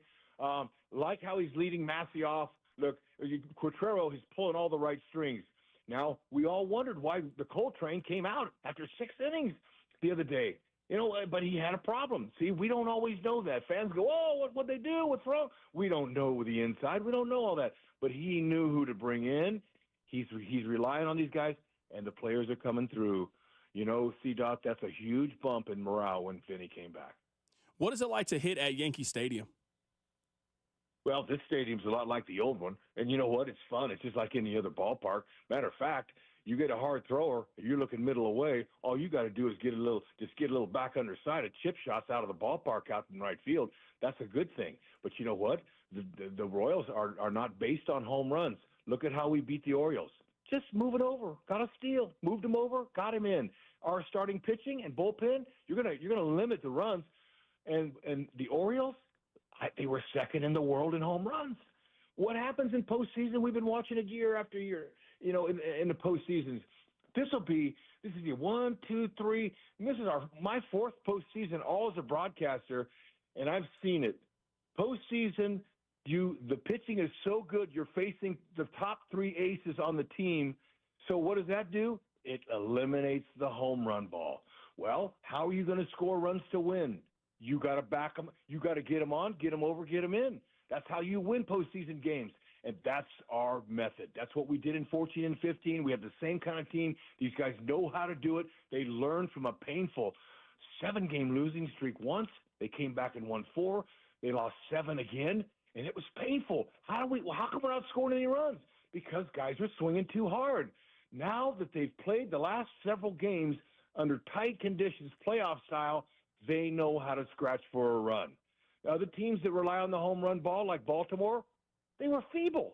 They didn't know what to do, did they? Yeah, and that's why, at least for me, we've been talking a lot about this over the course of it, and that's why I wanted to have you on today is, what do you think this team needs to do to get the offense going to the point that you're talking about? I mean, over the last 14 games, this team has scored 29 runs. I'm with you that it's a different style of baseball. The home run isn't going to be as prevalent. You're also playing in a very hitter-friendly park, and you're going up against the team that scored the 3rd most runs in Major League Baseball. This Yankees team is very, very good. So you're going to have to do the little things like Maikel Garcia getting a bunt down to move a runner over. Like, this offense is going to have to perform a little bit better to pull this thing off. Yeah, I totally agree, but that's the method. They can get them on and get them over, and they can singles and doubles them to death and score their runs that way. We've got some guys. The captain's going to go deep in the Bronx. You watch. He's a big market. He's a big stage guy, and we haven't seen much from him in the first 2 games in Baltimore. He will arrive in the Bronx. You watch. The captain will get up there, and he'll take somebody deep in a big situation. Junior's nails. I mean, there's some other guys, Massey, Pasquatch. I mean, our lineup is dangerous now. They're just going to have to get some early runs, just like they did against the Orioles. Early runs pressures the other team, and when you pitch under their bats and they can't score runs, it shuts down momentum. So, C-Dot, early runs is the key, and stealing bases and doing things like that. Who's their opening day starter? I saw where Rodon's pitching the second one. Who's their first one? Let me pull it up here just to be 100% sure. I don't want to give you any bad information here. No, that's okay. I hadn't looked ahead. No, it's perfectly fine. I'll pull it up here in just a little bit. I do want to ask you this question while I'm looking it up. You know what? I'm not going to call this the X Factor. I'm going to call this the Rex Hudler Award. Who is the guy on the Royals that you think needs to have a good series? We know about Salvi, you know about Vinny, you know about Bobby Witt Jr. Who is that guy that needs to have a good start, whether it's a Michael Massey, whether it's Maikel Garcia, or we're going to give them the Rex Hudler Award? Who needs to be the Rex Hudler of this series? Michael Massey needs to be the catalyst. If they're going to lead him off, he's got to get on base. He's got to be able to attack. Now, he'll drop an occasional bunt. We might see one of those just to get on base. But when his swing is perfect for Yankee Stadium, watch out. Massey's my pick to click. Pasquatch number 2, Salvi 3, and Junior might as well clean him up. Those guys are going to be – they're all at the top of the order. That's where your hitters are. Man, Massey's going to set that table and all aboard. We need a bus driver. Right now, we're talking to Rex Hudler. So on Saturday, it's Michael Wacha against Garrett Cole, and on Monday, it's Cole Reagans against Carlos Rendon. I think you feel pretty good about the Royals if that's the pitching matchup for the first 2 games. We'll see what games 3 and games 4 look like in Kansas City. But, I mean, for the first 2 games against the Yankees, you can absolutely live with that pitching matchup. Oh, for sure. Garrett Cole, great guy, love the person, but outside of that, hard thrower. He'll challenge some guys, but he can be hit. Hard throwers we do pretty well against. We shorten up our swing. We let him supply the power. He's been roughed up, in the last few starts he's had. I mean, he can be hit, and that's exactly what we're going to have to do. You get him early, you get their dauber down, and then we just do what we did to the Orioles. We just pitch him to death, and that's going to be a lot of fun. But me and Goldberg were doing the pre and post game in Yankee Stadium, where they beat us 2 out of 3, but we easily could have taken 2 out of 3 from them. They beat us in extra innings, and when we had them, and they got a couple of lucky hits, and anyway, they know we're tough, and so there's not going to be any way around that. They're not going to be overconfident because they know what the Royals can do. But I was sitting there. They emptied the stadium. We're doing the post game show, and I just thought about how important left-handed pitching is in this ballpark in Yankee Stadium. And so me and Goldberg and Garrett Cole had just mopped up, and I said, Goldie, the next stop for the Cole train will be right here in the Bronx in postseason. And I let out a woo, woo, and you could hear it echo throughout the Yankee Stadium ballpark. And that was an early sign that the Cole train is coming. Right now, we're talking to Rex Hudler here for a couple more minutes, getting you fired up for game 1 of the postseason. Hud, where are you watching these games at? Usually you would be in the ballpark, you'd be on the broadcast, but Bally's isn't doing the games. Where are you even watching these postseason games at? Last 2 went down to the Power and Light. Where else would I go? Are you kidding? I want to feel the energy with the people. It was great. We sat there, did a couple of little things for social media for the Royals with their pine tar and their social media, did a couple little hits on that. And then just went out there and really enjoyed it. The weather was perfect. The fans were great. It was so fun to be there. Now, this weekend, I'm not sure exactly where we'll go or what we'll do. If not, we'll just hang here at the house. But it's so fun when you're around Royals fans. That's what I'm used to. We'll probably go back or wherever they have their party. They'll have some kind of watch party. It might be at the K. It might be at the Power and Light. I don't know. But that's where I'll be amongst the people who are passionate about their Royals. Great baseball fans, and if it's anything like the last postseason 10 years ago, call the cops, man. I want to be a part of that. Hud, last thing here, and I'll give you as much time as you need. I just want you to have free reign to fire the people up. We got a big next couple of days here in Kansas City. I don't know if you know this, but on Monday, the Royals are going to be in the postseason for Game 2, and the Chiefs are going to be hosting Monday Night Football. So Power and Light's going to be crazy. Westport's going to be crazy. The whole city's going to be on fire. I need you to get everybody ready to go. Oh, man, I'll be at that Chiefs game, too. Now, I love going to Chiefs game during the offseason, but now we're still in season post. I can't wait to feel that environment there. But the Power and Light District, our fans pulling for our guys, and the thing is that the organization, man, think about how Mr. Sherman feels after opening up his pocketbook and saying, our fans will never have another losing season like that we did last year in 23. We don't deserve that. We're never going to do that again, and I'm putting an end to that. And you know what? Lots of times when you invest money, you don't always get return, but I'll say the Royals did. Folks, let's be happy. Let's be thankful. Let's be kind to everybody. And then, look, let's just be good sports, too, no matter what happens. Let's continue to lift up our city, our great city. So happy to be a part of it. 13 years, I can't believe it. God bless us with the stop here. My family, we've been here. We've been nothing but blessed to enjoy sports in a championship city. That's all I got. That is Rex Hudler for the Royals Television Network joining us on the show today. Hud, I appreciate you. Thanks a lot for hopping on with us today. C-Dot, love being on with you, bud. Hey, look, greater things are ahead. Let's continue to focus on that. Absolutely. That is Rex Hudler joining us on the show today. I mean, we couldn't get you ready for the postseason without having Rex Hudler join us on the show. You know what, Hud? I'm happy. But as I'm happy, Rob, I got a little bit of a bone to pick with the people. Just a small bone to pick with the people. This is my bone to pick.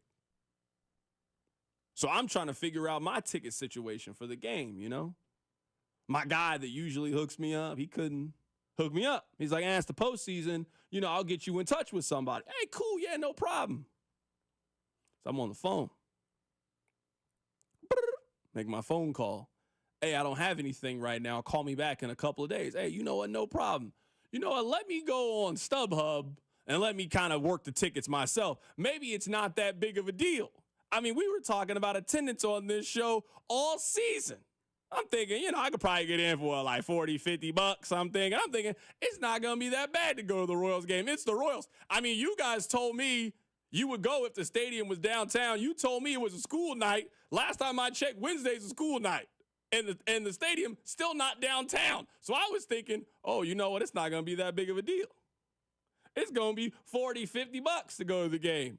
Rob, you know right now what the cheapest ticket on StubHub is to go to the Royals game on Wednesday?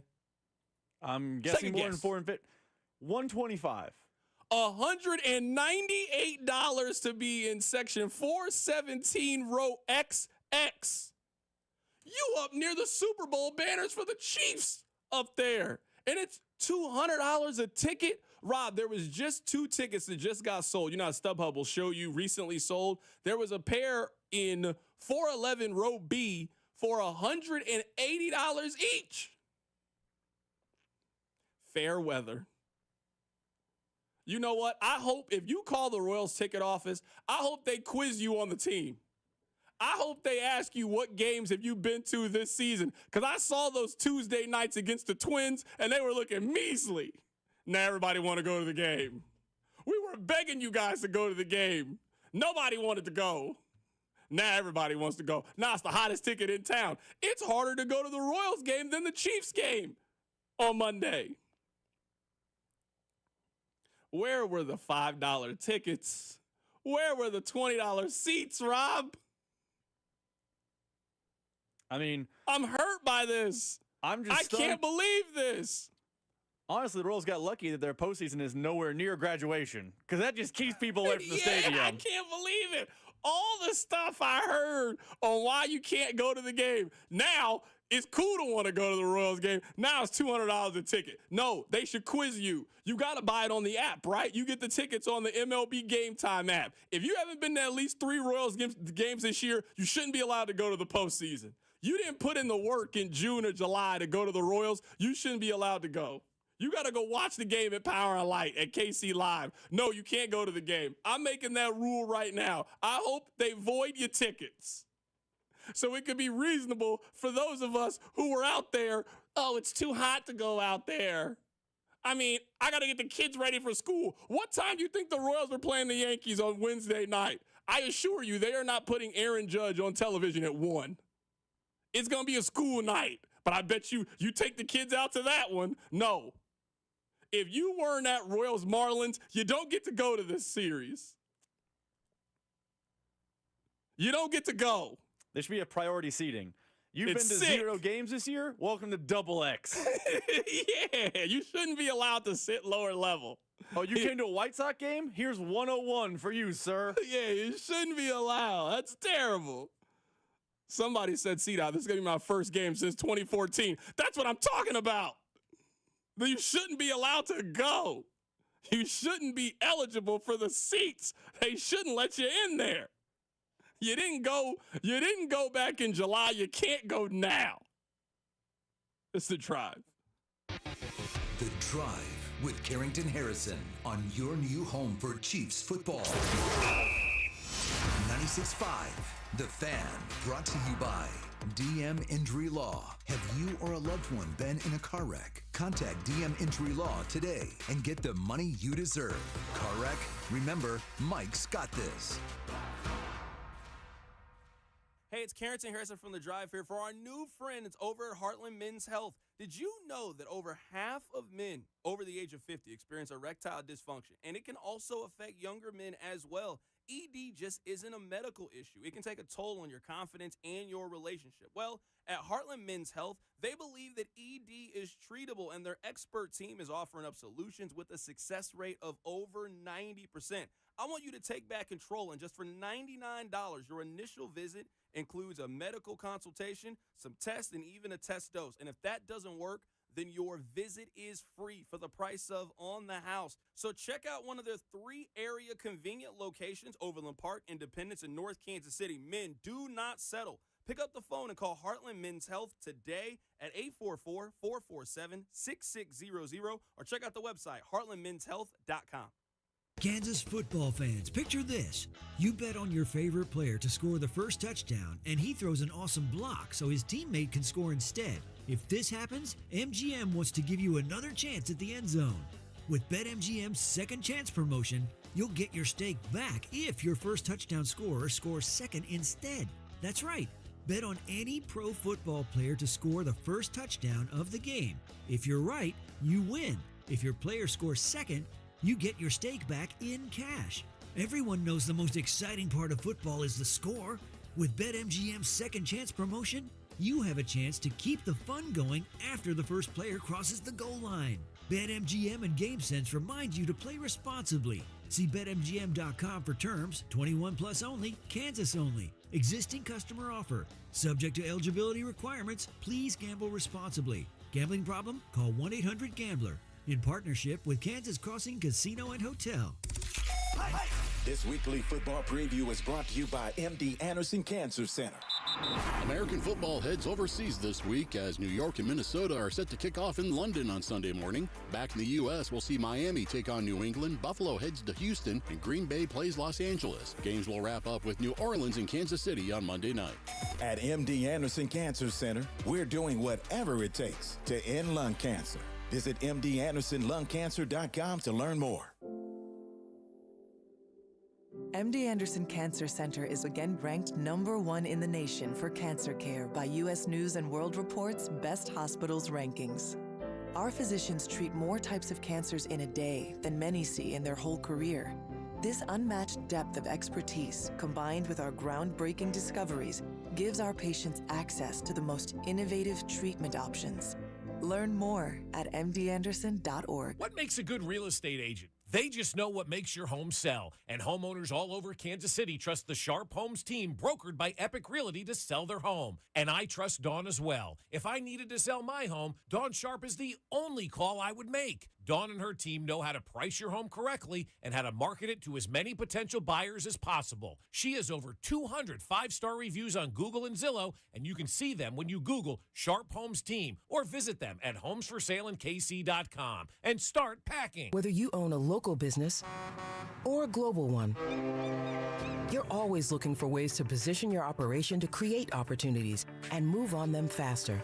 With Bank of America, you get access to experts, award-winning insights, and business solutions so powerful, you'll make every move matter, locally and globally.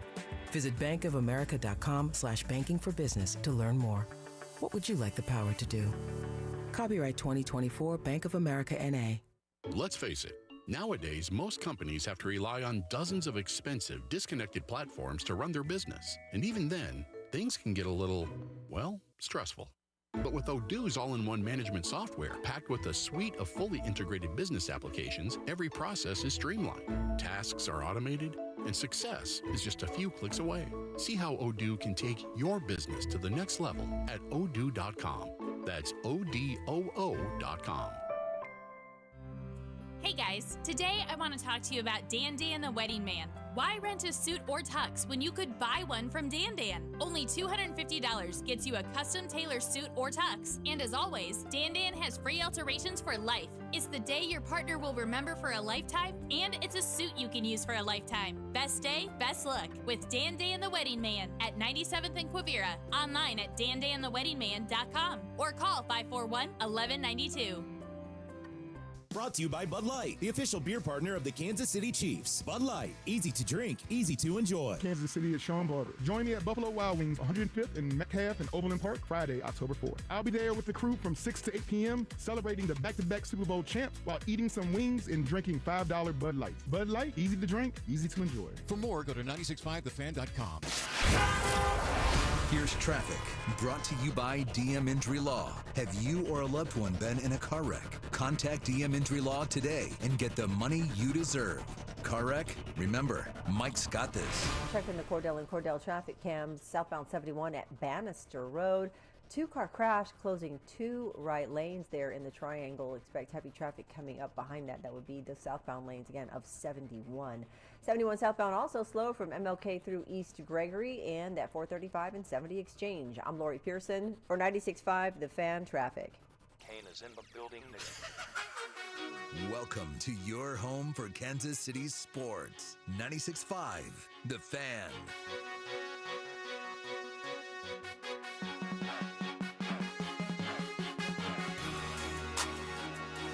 Welcome back to The Drive on 96.5 The Fan. I'm very happy to be here with you on this wonderful, wonderful Thursday. Coming up in about 15 minutes or so, Josh Vernier is going to join us on the show. A lot of you want us to talk about Rashee Rice on the IR. I don't really know what you want us to talk about. I mean, on Monday, they thought he tore his ACL. I mean, maybe he didn't tear his ACL. Maybe he did. I do not know. I am not a doctor. I did not stay at a Holiday Inn Express last night. All I know is if they thought you tore your ACL on Sunday, you were going to miss some time. Now, maybe he didn't tear his ACL and he comes back in December. Maybe he comes back in late November. He was certainly going to miss the next couple of weeks, though. So I think we are in the exact same spot that we knew we were in. Whenever Andy Reid on the field at SoFi said it's not good, we knew this was going to be the next logical step. Now, we are going to wait to hear the official confirmation on whether or not he tore his ACL. I do think there are reasons to be optimistic because they haven't said anything yet. Now, again, I am not a doctor, but we all follow sports here. Usually when somebody tears their ACL, you don't have to wait a week to find out or not. Like, I'm trying to think of the last time that an injury like this occurred in a game on Sunday, and then we had to wait 9 days to figure it out. Sure, we have to wait for the swelling to go down. That's not the case with almost every single ACL tear, and I've never torn my ACL before. So those of you tell me, 913-586-7965. But I am surprised at the way that this has gone with the ACL tear / not ACL tear, and it does lead you to be hopeful that, hey, maybe it's not as bad as we originally thought. Now, it's going to be bad enough that you are going to miss some time, and I don't think he's going to play.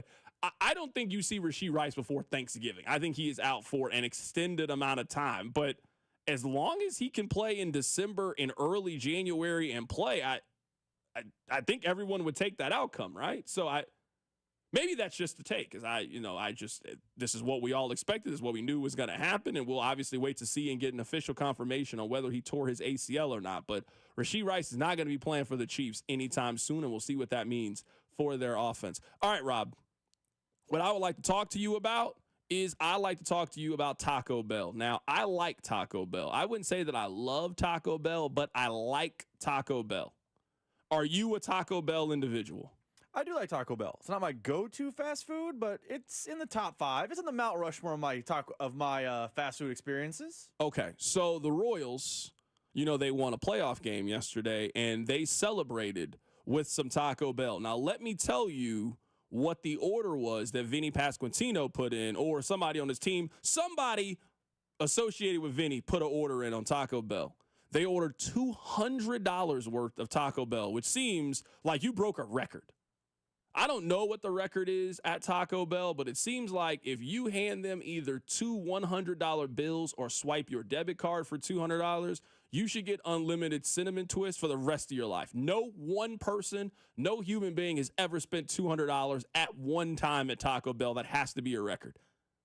This is what he ordered: 4 chicken quesadillas, 2 Crunchwrap Supremes, 2 Cinnabon Delight 12-packs. For those of you that have had the Cinnabon Delights, let me tell you, they are delightful. They are delicious. That might be the best thing on the menu over there at Taco Bell.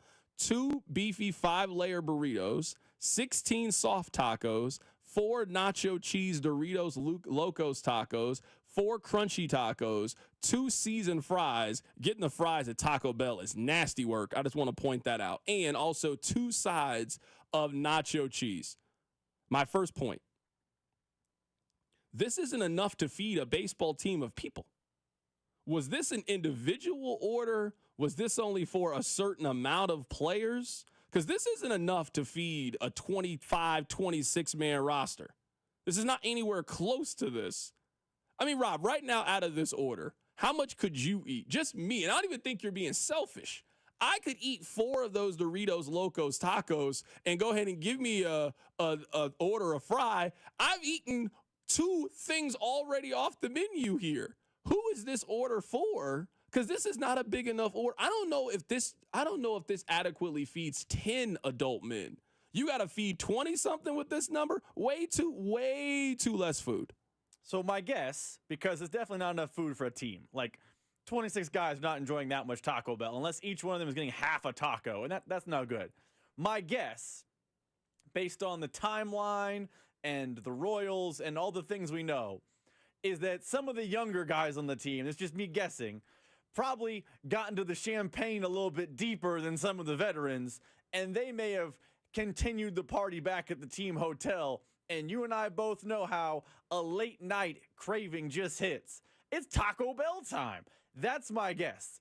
We went through the Royals roster and we said, hey, who are the 23, 24, 25-year-olds? I bet that collection of 5 or 6 guys ordered that amount of Taco Bell. I don't think Michael Waka was doing this at, whatever time in the morning. Yeah, no, this isn't a good usage of $200. You know what you could have got for $200? You could have got pizza. This $200 is not a good order. It's not a good order if you're trying to feed a lot of people. If it's a fourth meal after a champagne shower, Taco Bell hits different than a pizza. The game ended at 6. What time does fourth meal start? When they got off playing baseball, it was dinner time. The game ended at 7 o'clock Eastern. Let's say they hung out for another hour and a half after the game. All right, it's 9 o'clock. It's dinner time. Okay, sure, you want to get Taco Bell. That's perfectly fine. Go get a pizza. You could have got way more food for think about it, you go to Domino's there, everybody could have got their own individual pizza for $75 at Domino's. This is not a good order of food. You could have gotten crab cakes of some sort for too. Sure. Probably 100%. Would have gotten the same volume of food if you got crab cakes. You might have. You might have. $200 for Taco Bell. How do you even, when you do the Uber Eats thing, how does that even work? Somebody has to go, somebody went through the drive-thru and ordered $200. I would alert the authorities. If you came through the drive-thru and you ordered $200 of Taco Bell, I would assume that you had somebody held in captivity. That's what I would assume. I would assume that something is going on. I would assume. How much weed are you smoking that you ordered $200 of Taco Bell? How long did it take for you to get your order after getting $200 of Taco Bell? How much is the tip on $200 of Taco Bell? There's so many things to ask Vinny Pasquantino about this order. I mean, you would have had to call Taco Bell directly, right? Because if you're the Uber Eats guy, some 23-year-old out of college, it took you 25 minutes on the app to even place the order. And then the kid pulls up and he's like, I need, and he ordered. There's no way the Taco Bell, even only at 9 o'clock at night, is staffed properly to handle that order. Yo, I know this. Whoever was the Uber Eats driver, they still haven't gotten the smell out of that car.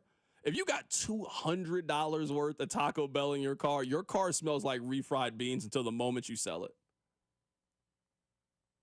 For the moment you sell it. Now you know how much $200 worth of Taco Bell is. That's how much food you can get. I think that feeds like 8 people. You could have got a couple of pizzas and wings, man. Just not a good use of your fun. That's how athletes go broke.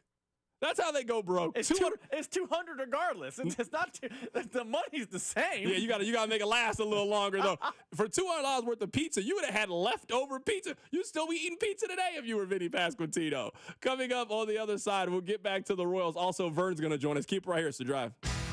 The Drive with Carrington Harrison on your new home for Royals baseball. 96.5 The Fan.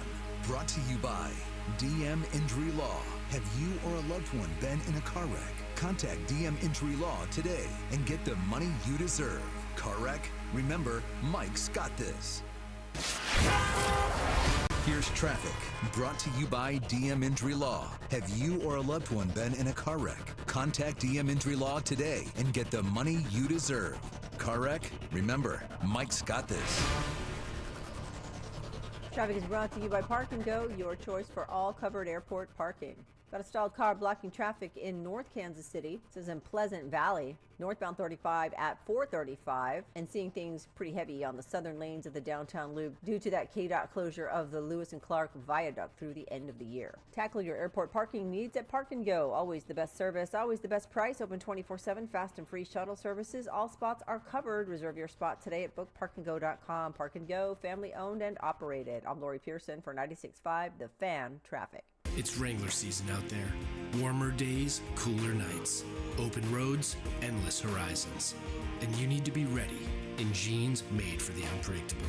Wrangler, for the ride of life. Shop our newest styles today at Wrangler.com. Right now at Wendy's, you can get a small Frosty for $1. And literally everyone is going. The car behind you, going to get a $1 Frosty. The car ahead of you, already had one, going for a second. The person who cut you off earlier, you guessed it, $1 Frosty. Maybe it's all a sign for you to go get one. Just don't cut anyone off. No one likes that person. The iconic Frosty for $1, gotta be Wendy's. Limited time only at participating U.S. Wendy's. Not valid in a combo. Prices may be higher in Alaska, Hawaii, California, and via third-party delivery. It's Wrangler season out there. Warmer days, cooler nights, open roads, endless horizons. And you need to be ready in jeans made for the unpredictable. Wrangler, for the ride of life. Shop our newest styles today at Wrangler.com. What's up, everybody? Nick Costos here with the Sports Betting Minute, brought to you by BetMGM, the sportsbook born in Vegas. Please gamble responsibly. Coming up Sunday, Week 5 in pro football, Green Bay, a 3-point road favorite at Los Angeles from the NFC. Total in the game is 48.5. The point spread of this game was 3.5 earlier in the week, and now we're sitting at 3, and that makes it a 5-point for me on Green Bay. I also think Green Bay is going to score a lot of points in this game, like Green Bay's team total over. LA's defense is absolutely dreadful. Green Bay's starting quarterback is back, and I think LA's offense is going to struggle with all the injuries there. So give me Green Bay laying the 3 coming up on Sunday. Also like Green Bay's team total over. That's it for this Sports Betting Minute, brought to you by BetMGM, the sportsbook born in Vegas. Download the BetMGM app today. Please gamble responsibly. BetMGM and GameSense remind you to play responsibly. See BetMGM.com for terms. 21 plus only. Kansas only. Please gamble responsibly. Gambling problem? Call 1-800-GAMBLER. In partnership with Kansas Crossing Casino and Hotel. Men, this is Jeff for Heartland Men's Health. It seems like everything we hear these days is about political races, and yet there's a far more important race that you run for yourself every day. It's the race to be the best that you can be. But if your libido is low, if your workouts aren't productive, if you've got brain fog and you're tired all the time, you may feel like you're losing that race, and maybe even that your best days are behind you. But the truth is that they're likely not, because if you're feeling like this, it's probable you're simply suffering from low testosterone, a condition that affects a huge percentage of men as we age. At Heartland Men's Health, we're experts in treating low T. We've successfully treated thousands of men for the condition, and if you're like most guys, you'll start seeing results in just a few weeks. Better sleep patterns, higher energy, improved mental clarity, more productive workouts, and your libido will likely increase as well. So get back to winning your race by calling us. Your initial visit is only $99 and includes blood work and a medical consult. And if you start on testosterone the day of your appointment, your visit is free. Call 844-447-6600 or go to heartlandmenshealth.com. Brought to you by Blue KC is the Coaches with Character program. Do you know a rock star high school coach in your district? Nominate them for the Blue KC Coaches with Character program at bluekc.com/nominate coaches with character. Let's make our coaches feel special and make our community a better place to live, work, and play. This is Gene at House of Diamonds. No paint-by-number custom jewelry, no bogus sales and financing offers, and absolutely no lab diamond ripoffs. Everything at House of Diamonds is real. House of Diamonds on the southeast corner of College and Quivira. Right now at Wendy's, you can get a small Frosty for $1. And literally everyone is going. The car behind you, going to get a $1 Frosty. The car ahead of you, already had one, going for a second. The person who cut you off earlier, you guessed it, $1 Frosty. Maybe it's all a sign for you to go get one. Just don't cut anyone off. No one likes that person. The iconic Frosty for $1, gotta be Wendy's. Limited time only at participating U.S. Wendy's. Not valid in a combo. Prices may be higher in Alaska, Hawaii, California, and via third-party delivery. The only thing more satisfying than a crisp fall day is a crisp fall day inside your cozy, spotless home. Right now, shop Labor Day savings on select cleaning essentials and exclusive brands from the Home Depot. Plus, with fast free delivery, you don't have to worry about running out of your favorite cleaners, paper products, trash bags, and more. The Home Depot has everything you need to get ready for a fall refresh. Get your home crisp, clean, and ready for the season with the Home Depot. How doers get more done. Free delivery on over 2 million items subject to availability. Chiefs coverage on 96.5 The Fan is brought to you by award-winning Johnny's Barbecue in Olathe. Football and barbecue fans, score big with Johnny's Barbecue tailgate packages. Whether you're hosting a home gate or a tailgate, Johnny's Barbecue has you covered. Check out our tailgate packages at johnny'sbbqkc.com. Located in Olathe and serving all of KC. Johnny's Barbecue. Taste the smoke. This is the all-new 96.5 The Fan, your new home for Royals baseball. KFNZ FM and AM, HD1 and HD2 Kansas City, an Odyssey sports station.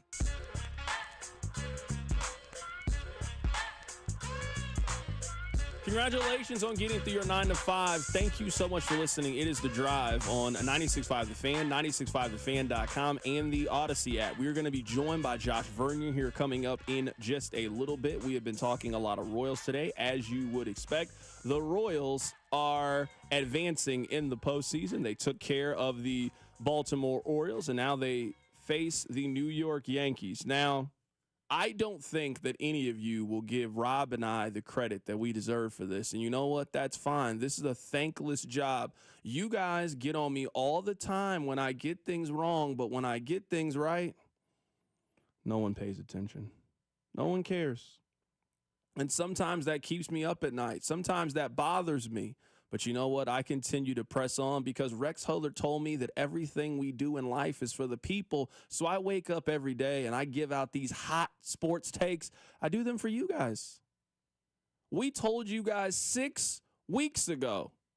We were talking about this before anybody in the city was talking about it. Rob, who did we say that we wanted the Royals to play in the postseason? The Baltimore Orioles. And when people were all worried about the Royals making the postseason, who every day kept giving you the math and trying to give you the best pathway to this team making the postseason? Who kept the faith on this show? When the Royals were teetering, when they were on the brink, I wish you guys could have saw the text line when we had the psychic come in here. Ever since the psychic sat across from me, everything has turned up Royals. Vinny Pasquantino has come back. You remember what he said about Bobby Witt Jr.? He called him the gorilla. Now, I forgot what that meant. The Royals had 3 RBIs in their series. Guess who got 2 of them? Bobby Witt Jr. This show, we were at the forefront of this, and it's okay. Text line 913-586-7965. No one will give you my credit. You'll call me Chargers dot or Corners dot or nothing. I won't get any credit for this. But you know what? On a very serious note, you know the best thing that happened to the Royals the entire season? We watched 5 months of baseball. The best thing that happened to the Royals was them sweeping the Nationals. I'm serious. That was the best thing that happened to the Royals this season was them sweeping the Nationals. They were able to take Saturday and Sunday off. They got Monday off because of the off day, and they were able to align their bullpen. They were able to align their rotation and put themselves in a position where they didn't have the pressure and stress on games 161 and 162, and they were fully prepared for the Baltimore Orioles. They were fully prepared. They were the better team over the Orioles. If they had played again today, I think the Royals would have won that series. I think they are a better team than the Orioles are right now, especially when you look at their rotation and you were able to get Reagans in game 1, who was lights out, and you were able to get Lugo in game 2, and he also were lights out. Now, I just saw this, and let me give you this stat because I want to give you all the numbers that I can for this series. So the Royals are going to have Michael Wacha pitching for them in game 1. Let me give you the Yankees' averages against Michael Wacha. Aaron Judge is 1 for 18 with 11 strikeouts against Michael Wacha. Gleyber Torres is 1 for 16 in his career against Michael Wacha.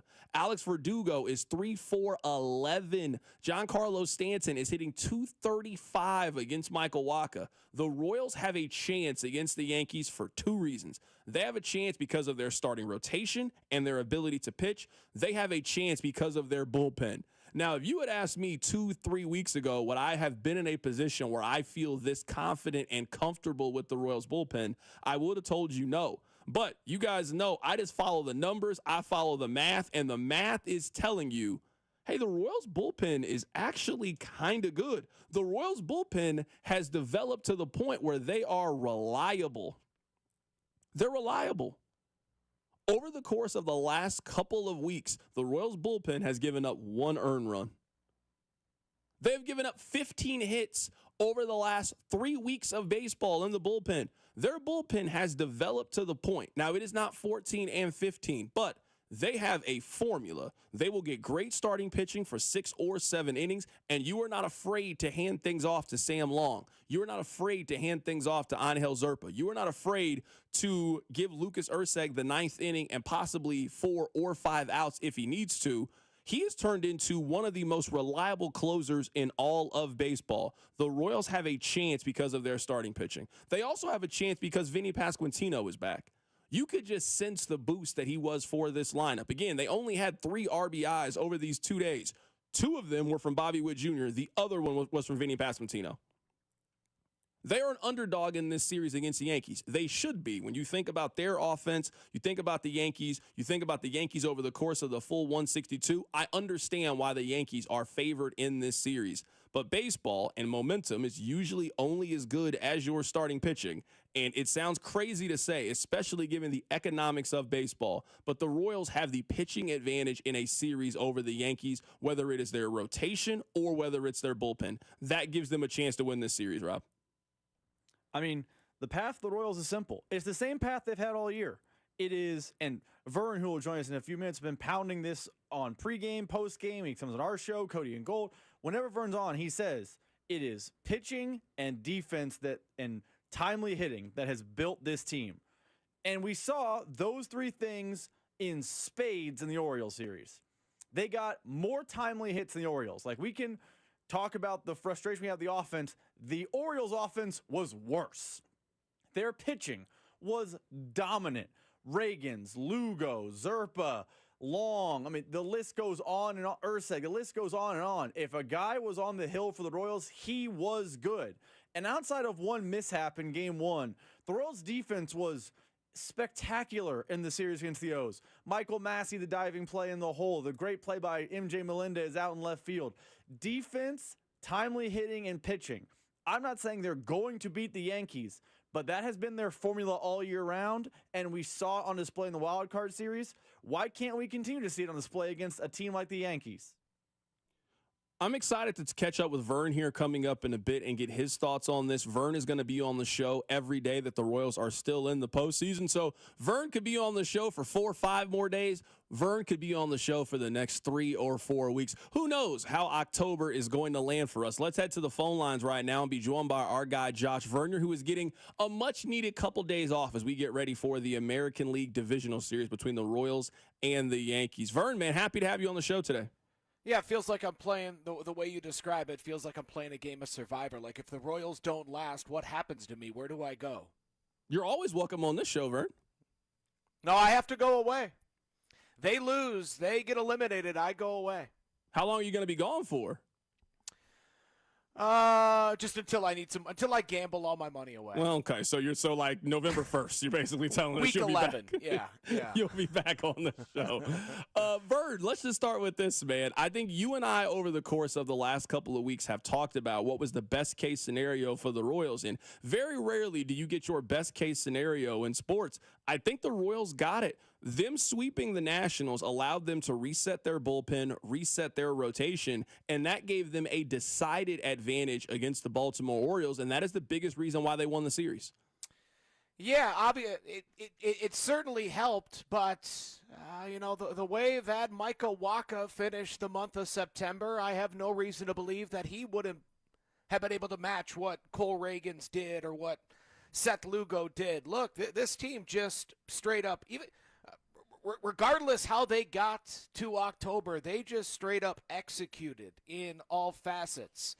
Advancing runners, taking the extra 90 feet on the base paths, making the routine plays look routine, even if some plays aren't. Bobby made a few plays in the hole that were not routine, but he made them look very much pedestrian. Offensively, yeah, hitting behind runners. On the mound, when you needed a strikeout, you got to strike out. When you needed a ball on the ground, they got their ball. I just have to put it all on the players. For as great as this coaching staff did with going to the right guy off the bench, calling for the right arm out of the bullpen. I think Q's done a pretty good job of putting guys in opportunities to succeed really all season long. What we saw over the past 2 days was a masterclass of execution. When you got your chance, the Royals capitalized and the Orioles didn't. Right now, we're talking to our Royals insider, Josh Vernier, joining us on the show. Vern, how much of an emotional lift, how much of an impact do you think the return of Vinny Pasquantino was? This offense over the last couple of weeks, they have really been drowning without him in the lineup. And in Game 2, he comes up with one of the biggest plays that they made over the course of the last week or so with that RBI to really get things going. I just heard you mention I follow the math, and the math tells you that there are not many bats as valuable as Vinny Pasquantino. Again, with Vinny, this team was the best in baseball with hitting and runners in scoring position. They were top half of the league in most offensive categories. Without Vinny, they were the worst. They were the worst offense in baseball. He returns. He's on base with a pair of walks, a pair of knocks, picks up an RBI. I don't know if he's the reason why Brandon Hyde allowed Bobby Witt Jr. to beat him 2 days in a row, but I know the return of Vinny Pasquantino didn't hurt. That's what the numbers say. The numbers say he's one of the most clutch bats in the sport. So getting him back, and for as much as the RBI statistic has been dismissed by some because it's so reliant on others getting on base in front of you, driving in runs is a skill.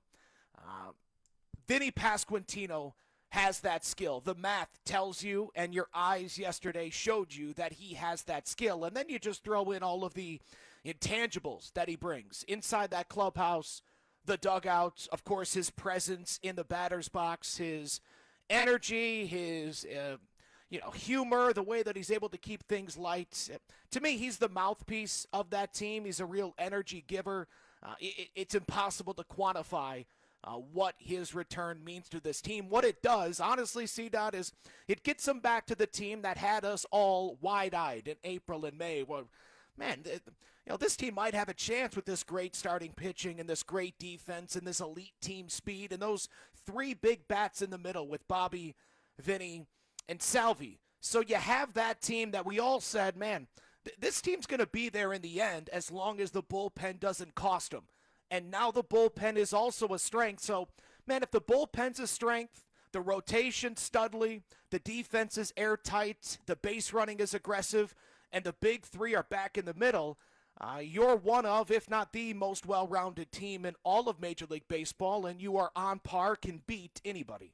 Right now, we're talking to our Royals insider, Josh Vernier. Vern, do you think I'm off in that if this team's going to be able to pull off the upset against the Yankees, they're going to need Vinny to kind of be what 2014 Moose was? Like, I look at this offense as a big 3, where you're going to need good Bobby Witt Jr., good Salvador Perez, and good Vinny, and obviously defense and pitching and all of those things. But the one thing I think people have said you're being a little negative on this team is, to me, it's just a math argument. I look at the Yankees and their offense, where this offense has scored 29 runs over the last 14 games. I just don't know if you're going to be able to beat the Yankees 1-0, 2-1, 2-0 over the course of the next 3 days. You're going to need to score 4 or 5 runs in a couple of these games if you're going to upset a lineup as talented as them. Do you think they have the offense to do it? And do you agree with my assessment that you're going to need Vinny to kind of be that 2014 Moose role? See, I think he's more important, respectfully, to Moose. I think he's more of a Kane, Hosmer, Morales, right in the middle, where we're relying on you to drive in the big runs. To me, the Moose is a Michael Massey and MJ Melendez, a guy that can find confidence in October and hopefully carry that on for the rest of his career. As far as the runs scored in the past 14 games, I don't know how much you can read into that because those first dozen didn't have Vinny Pasquantino in the lineup, and as we just discussed, man, they're a completely different team with the Pasquatch in the 3 spot. Do they have enough offense? Of course. Because, yeah, I agree with your assessment that Bobby, Vinny, and Salvi need to be clutch. When you come to the dish in a big spot, you got to come through. But the same thing's true for Aaron Judge and Juan Soto. That's what people are going to remember. Did the big names come through in the big spots? But what it often comes down to is, did Maikel Garcia get that bunt down? Did Kyle Isbell take the extra 90 feet? Did he go first to third? To me, obviously your stars got to be stars. but you need Drew Butera to draw that walk. You need Terrence Gore to steal that base. You need these complementary pieces to execute, and that's what they did so well in Baltimore. Core pieces, guys that were making their postseason debut, executed at a very high level, right? The run that you scored on Tuesday was Michael, Massey, and Bobby. The run that you scored yesterday in the first inning was Massey, Bobby, and Vinny. And then you look at the run that put him in front in the sixth inning. It's scored by Kyle Isbell, and he's driven in by Bobby Witt Jr. It's all guys that are in their debut, their October debut. So the fact that they're already playing the game the way that you need to play it on a team like this, again, it's just more confidence, more reason to walk with a strut in your step as you step into the Bronx. Right now, we're talking to our guy, Josh Vernier. Vern, can you explain to me how we got here with the bullpen? Because it wasn't that long ago that I was asking you almost a scenario that we saw play itself out. This is a one-run, two-run game heading into the seventh inning. What is the course of action for the Royals to win that game? They were in that position in back-to-back days, and they were able to get out of it without giving up a run. How do we get from a point where the bullpen was shaky, where I asked you circle of trust, let's say a month ago, and you only put Lucas Erceg in that circle? I would say you have to put Sam Long in that circle right now. You have to put Zerpa based on what he's done the last couple of appearances. This bullpen went from only having one guy that you really trust to now maybe having 3 or 4 guys that you feel confident to pitch in a high leverage situation. Lucas Erceg still above and beyond the rest, but yeah, there's no argument, and the team has shown you as much with Sam Long, Chris Bubich, Angel Zerpa of late, but John Schreiber has 10 straight scoreless appearances. We haven't seen Daniel Lynch yet, but he hasn't allowed an earned run since returning from the minor leagues. What happened to the bullpen is they brought in some new faces. You know, the guys that led to some losses in Baltimore back in April are on the IL in Omaha or just out of here. In the bullpen now, right? Erceg, Bubich, a guy coming back from Tommy John surgery that has already proven himself as a big league arm. So that box was already checked. You just needed him to put a few zeros up, and that confidence that he's had since he was at Stanford was certainly going to return, and it's here. Sam Long has been a brilliant find by this organization, just like Lucas Erceg, just like John Schreiber and Cole Reagans and the rest. And, you know, Sam Long to me is a testament to the revamped pitching department and pitching philosophies within this organization. Sam Long signed a minor league contract to come here and had other choices. But it was the pitch from Brian Sweeney, Zach Bove, and the rest, Paul Gibson and the rest in this Royals organization where he said, yeah, I think it's Kansas City that can get the most out of me. So the bullpen changed because the bullpen had to change. And thankfully, you have a front office, an organization that can audible at the line of scrimmage and completely overhaul a bullpen twice in a 12-month stretch. Vern, do you think that Piccolo and his staff are getting the credit? Because if you look at this team, I mean, there's only 2 relievers that were on this team at the very beginning of the season. Usually you see a team retool in the offseason. You don't necessarily see a team in June or July have an issue and then they turn things around at the end of the year. What this staff did and their ability to fix their bullpen issue over the course of the season is one of the biggest accomplishments in baseball this year. Yeah. I mean, how about the rotation numbers? You look at the statistics that they put up last season to the change this season, and but to your question, yes, I think within the sports, JJ and Scott Sharp and the rest of that front office are getting their proper due. But you know, in Kansas City, among baseball diehards, yeah, I think they're getting their credit. But the average Kansas City sports fan, the average Royals fan, no. I don't think they're there yet, man. I can't wait to see what Wednesday does to the fan base, what the anticipation of that home game does. We've been waiting all year to see this whole town kind of lock in. I think it happens Wednesday. Vern, where do you think the Royals have the advantage in this series? Where do you think the Yankees have the advantage? I'll give the Royals a slight advantage in the rotation. Garrett Cole is just as quality as Cole Reagans. Now, he hasn't been this season because of injuries. But I'll give the Royals the advantage when it comes to the rotation. The bullpen, they get to make some additions to their bullpen. If it's Clark Schmidt going to the bullpen, if they get Marcus Stroman the start, Luis Heel to the bullpen. Honestly, I think the bullpens might be a push. Offense obviously goes advantage New York. They're both good defensive teams, but the Royals are the best defensive team. And then base running is a large advantage towards the Royals. Royals top 5 in the sport. Yankees, the very worst base running team in Major League Baseball this season with all those plodding sluggers in the middle of their lineup. So, to me, the Royals' advantage is pitching, defense, and team speed. The advantage that it is really has been since April and is going to be for the rest of the season. I think most people know the big names for the Yankees. Who are their X factors? Who's their Michael Massey? Who's their Maikel Garcia? Everybody knows about Judge, Soto, Stanton, and those guys. If the Yankees win this series, they're going to get a contribution from other guys. Who could those guys potentially be? In the bullpen, a former Royal. They got a pair of former Royals, actually. The lefty, Tim Hill, and Luke Weaver's turned into their closer.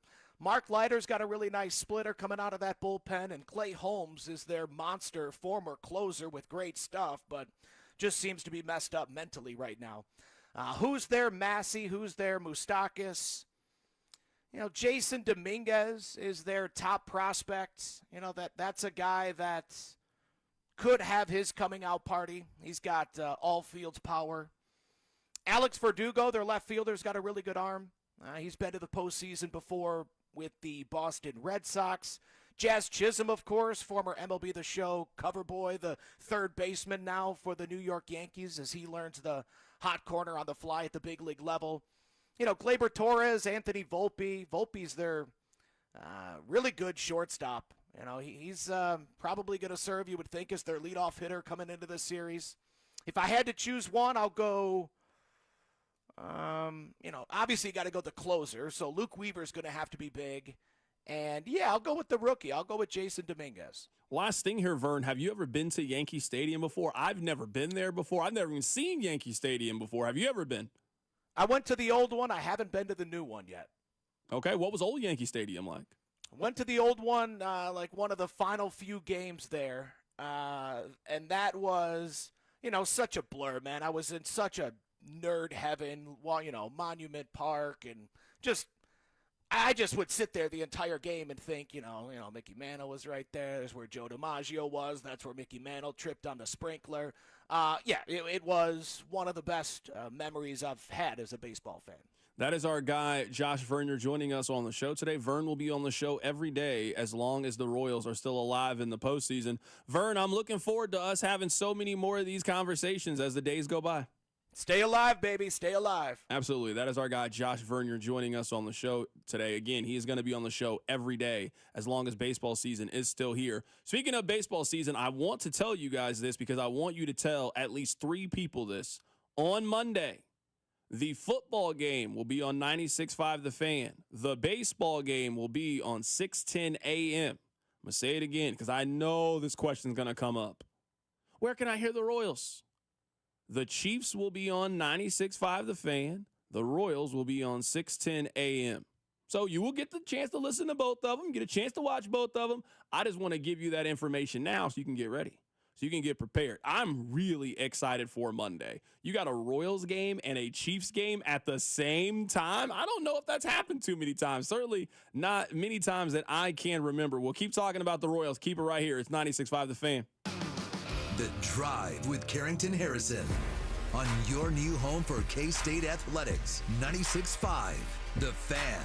Brought to you by DM Injury Law. Have you or a loved one been in a car wreck? Contact DM Injury Law today and get the money you deserve. Car wreck?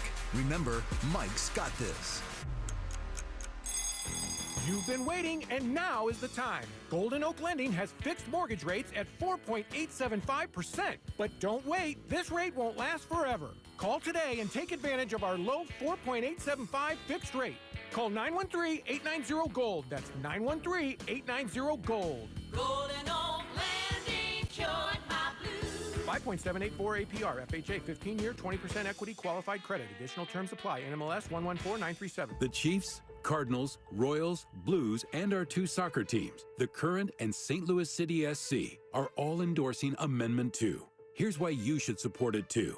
Right now, Missouri sports fans are taking their money and placing their bets in Kansas and Illinois. We're losing our money to other states, money that could be invested in our schools. Amendment 2 fixes that. By legalizing sports betting, Amendment 2 will generate over $100 million for Missouri schools over the next 5 years. And there's a strong constitutional guarantee ensuring the revenue from sports betting will go to education.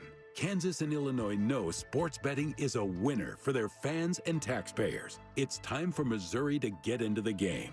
Amendment 2 means over $100 million for Missouri schools. Join the Chiefs, Cardinals, Royals, Blues, Current, and St. Louis City SC in supporting Amendment 2. Paid for by Winning for Missouri Education, Mike Pridmore, Treasurer. It's Carrington Harrison from The Drive here now on 96.5 The Fan, telling you guys about my friends over at Window World. Window World is the official window of the Kansas City Chiefs. Pick up the phone right now and call Window World today at 816-799-0820 or check out the website, windowskansascity.com. And remember this, when you call Window World, be sure to mention that you heard this on The Drive with me, and you'll be entered into a drawing for 4 Chiefs tickets during the upcoming season. You know they got some big games, and you're going to want to be there. So call my friends over at Window World. They're offering right now 36 months, same as cash financing with approved credit. In over 20 years of business, Window World has improved the look and thermal efficiency of over 54,000 homes right here in the Kansas City metro. So pick up the phone today at 816-799-0820 for a free home estimate. Call to be entered into a drawing for 4 Chiefs tickets. Remember, Window World, simply the best for less. And the official window of your Kansas City Chiefs. We interrupt with a special report from the Missouri Lottery. With a new millionaire every 8.1 days last year, there's no shortage of Missouri Lottery winners. However, there is currently a shortage of confetti. This may impact all confetti-related activities, hullabaloos, whoop-de-doos, jamborees, shebangs, and any and all festive goings-ons. Rest assured, Missouri Lottery winners will receive a single confetto with every big win for the time being. We apologize for the shortage, but not the winning. Thus concludes this report from the Missouri Lottery. Winners welcome. Play responsibly. All football point spread bettors, please listen to me closely. Once again, this is the legendary Michael Westwood, owner of GBIWins.com. If you don't know who I am by now, I've been in the sports handicapping world for 40 years. I know how to beat the bookmakers against the point spread on any given game day. Guys, tonight is special. It is my Thursday night game of the year. Over the last 21 years, I am 19-2 with this information. Tampa Bay playing Atlanta, and it's on my free recorded hotline. All you have to do right now is dial 1-800-885-2525. That's 1-800-885-2525. You'll be connected to my free recorded hotline, and you're going to get the winner of my game of the year, Tampa playing Atlanta, and my first 100 callers will also get the over-under. It's absolutely free. It's on me. 1-800-885-2525. Call me now. I'm Bob Burke, founder and chairman of Burke America Parts Group, a family of brands that includes RepairClinic.com, an appliance and HVAC parts solution company that's grown into an international brand. Before AmericanEagle.com, we partially launched a new technology platform developed by another firm.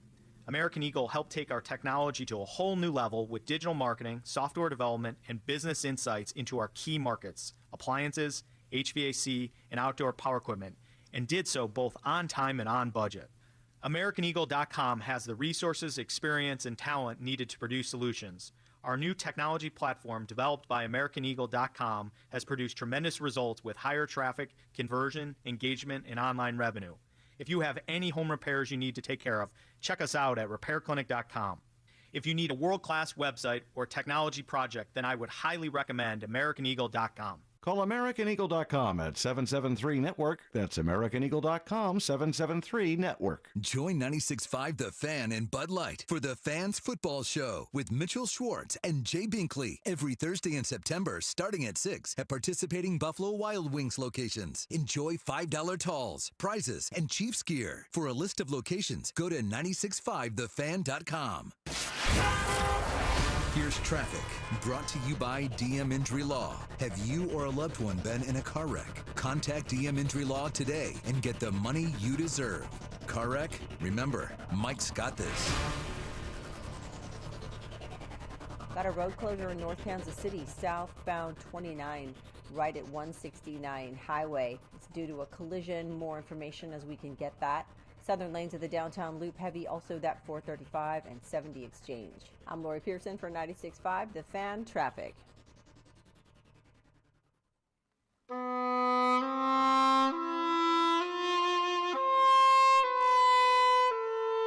There's not much that this show is good at. In fact, this show is very good at very few things. But one thing that I know we're good at is highlighting when other teams lose and are eliminated from contention. Now, before we start this journey, I would like to play for you some audio that really started us on this journey. This audio happened a decade ago, but it still lives in the hearts of so many of you. I would like to present my dear brother, Danny Parkins. He joins us now on the Van Chevy hotline. Thank you for joining us as always, Jason. You sent out the following tweet with the Royals down 6-2 to the Astros in Game 4 of the Division Series. The postseason won't be the same without the Royals. Hard to imagine how Major League Baseball survived for those 30 years that they didn't make it. I'm all torn up. So how'd you enjoy that Royals comeback? I didn't watch it. Didn't watch it, huh? Didn't see too much of it, no. How about them Royals, Jason? Hey, good for you guys, man. Let's go National League. That's all I can say. Yeah, I don't want to talk to you anymore. There he goes. Jason Locken 4. He's off the drive. I'm not talking to him today.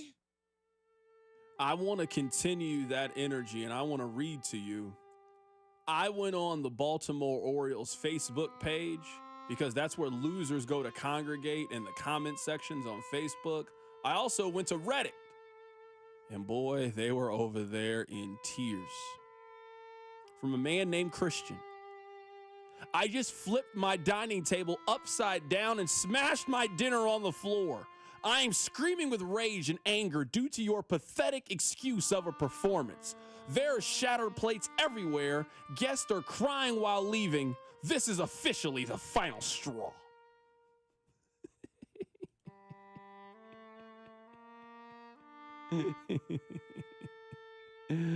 Oh, this is so funny. I love it. Baltimore. You guys had 2 chances to eliminate Kansas City in 2024 in the postseason. I know that you guys had your heart set on going to the Super Bowl. I know you did. You had the Chiefs down weak. You finally got to be the home team. Think about this. The Baltimore Ravens have won 2 Super Bowls. They did not host the AFC Championship game in either one of those years. They finally had the AFC Championship game in Baltimore for the first time since they were the Colts. They brought out everybody. Ray Lewis was there. Ed Reed was there. Michael Phelps was there. They all went home with a loss. And then they had the Royals. They lost that series too. You can't even eat barbecue chips. You can't eat barbecue sauce. You're losers. You're second rate. Let's get back to the comments. Guys, what would you do if you were stuck in one place and every day felt exactly the same and nothing you did mattered? That's how I feel when I watch this team. I'm going to have to hang up my cap for a while. You shattered their confidence. You're not even proud enough to don the team colors.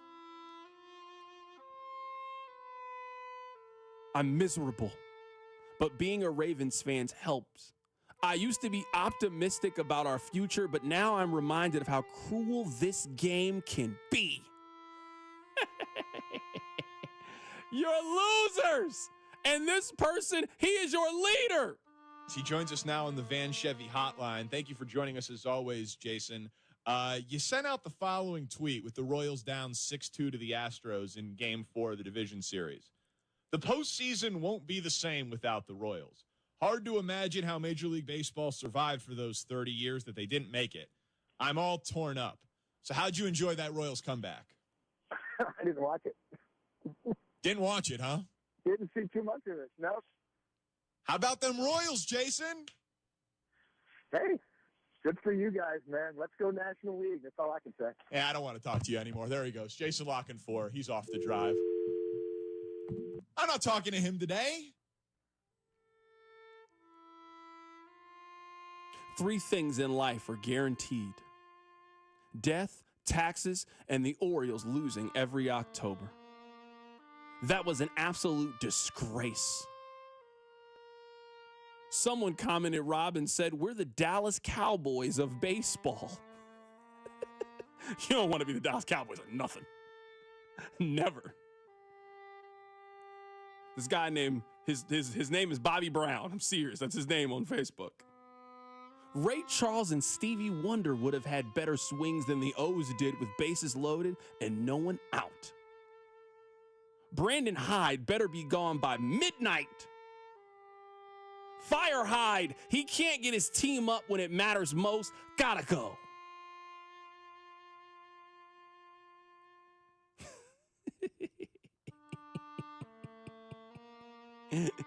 There's nothing we love more on this show, Rob, than highlighting when these other teams lose. It brings me great joy. Laughing and mocking your pain excites me. I hope they play this in Baltimore. I really do.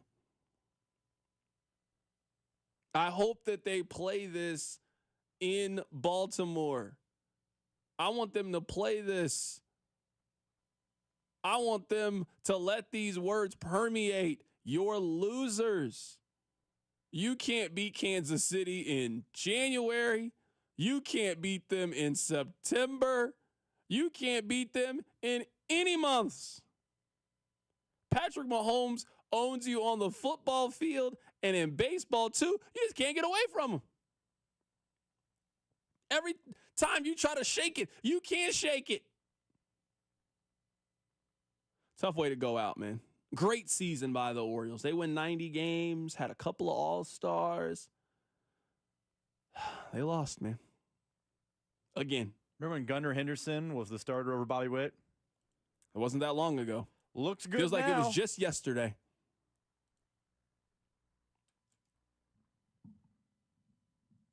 Someone on the text line or someone on their Reddit says, hope is the worst. Nothing has ever come from having hope as an Orioles fan. Someone else said, my 6-year-old has cried 3 separate times watching you guys, and I don't blame him one bit.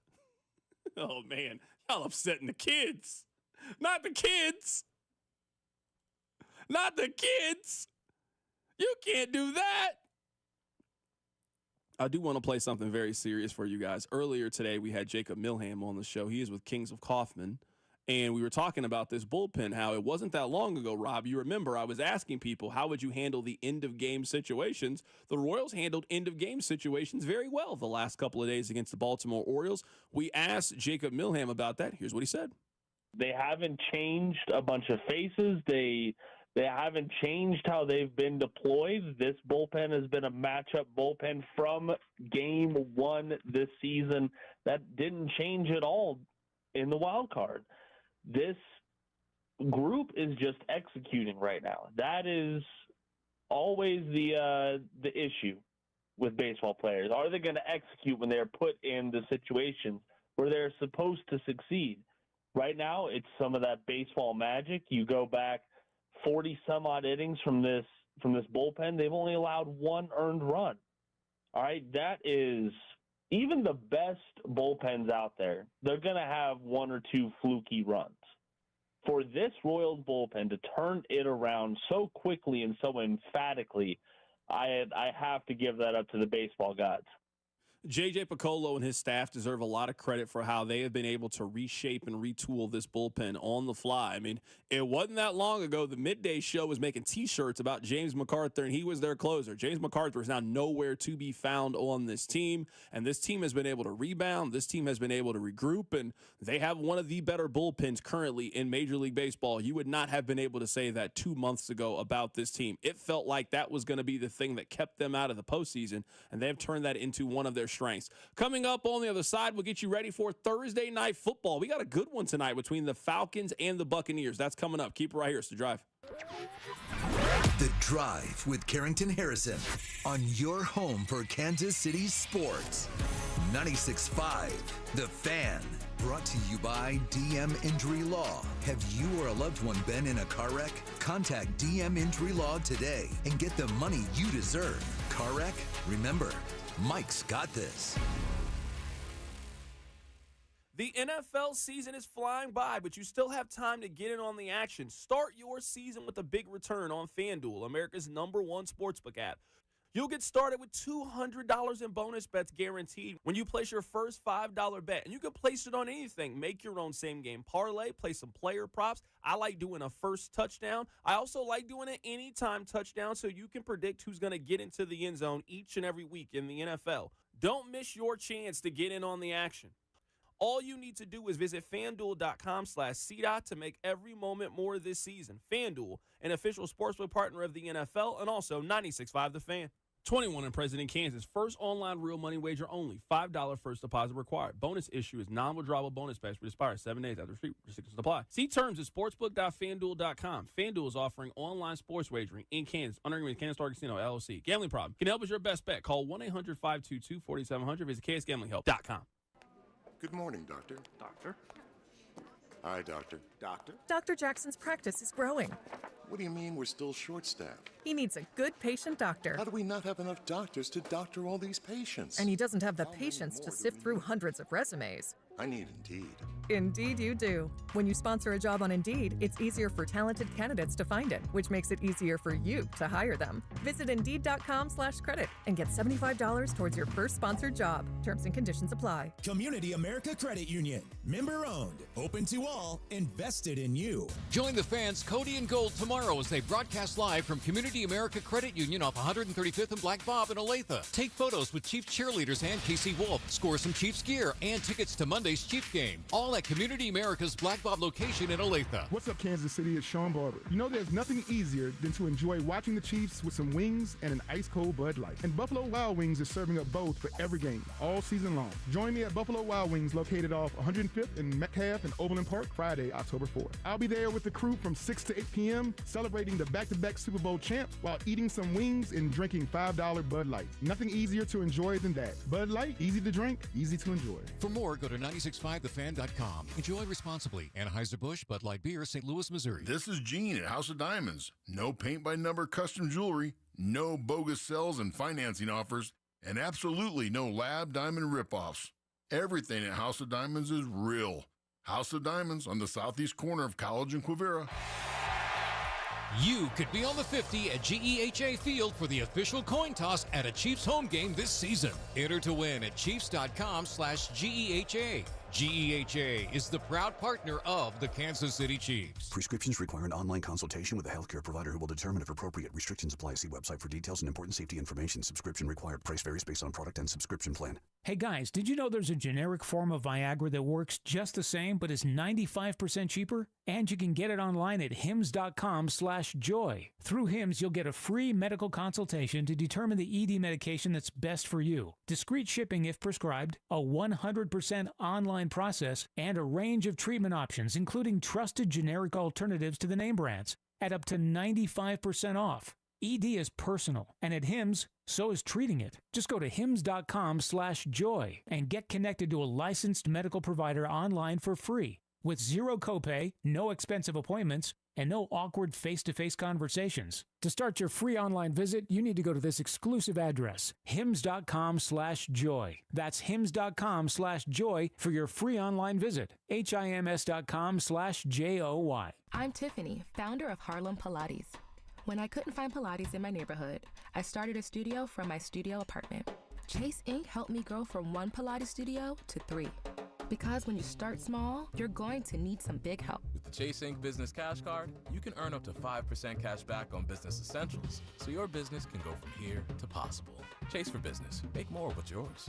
Real business owner compensated for their participation. Cards issued by J.P. Morgan Chase Bank, N.A. member FDIC, subject to credit approval. Terms apply. Our Labor Day savings start now at Lowe's. Right now, buy one, get one free on Valspar Reserve or HGTV Home by Sherwin-Williams Infinity or Showcase Interior Paint via Lowe's gift card rebate. Whether you're painting one accent wall or want to freshen up a whole room, we've got you covered. Because Lowe's knows savings. Lowe's knows home improvement. More terms and restrictions apply. See Lowe's.com/rebates for details. Valid through 9/4. Here's traffic, brought to you by DM Injury Law. Have you or a loved one been in a car wreck? Contact DM Injury Law today and get the money you deserve. Car wreck? Remember, Mike's got this. We've got a two-car crash southbound 35 just past Front Street. Center lane is closed. Expect heavy traffic heading that direction on 35 in the just north of downtown. Also, southbound 29 is closed in North Kansas City at 169 highway. Still waiting for information on those details. I'm Lori Pearson, 96.5 The Fan Traffic. Chiefs fans, it's Nick Bolton, MIZ. Welcome to The Drive with C-Dot on your home for Chiefs football. 96.5 The Fan.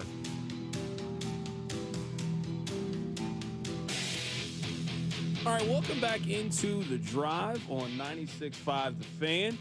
Rob, what's Vern's got a special show coming up, right? Vern's got a postseason Royals special starting tonight at 6 o'clock from 6 to 8, getting you ready for Royals and Yankees this weekend. Is he doing that the next couple nights or just tonight? This is my first time hearing about it. He is doing that tonight.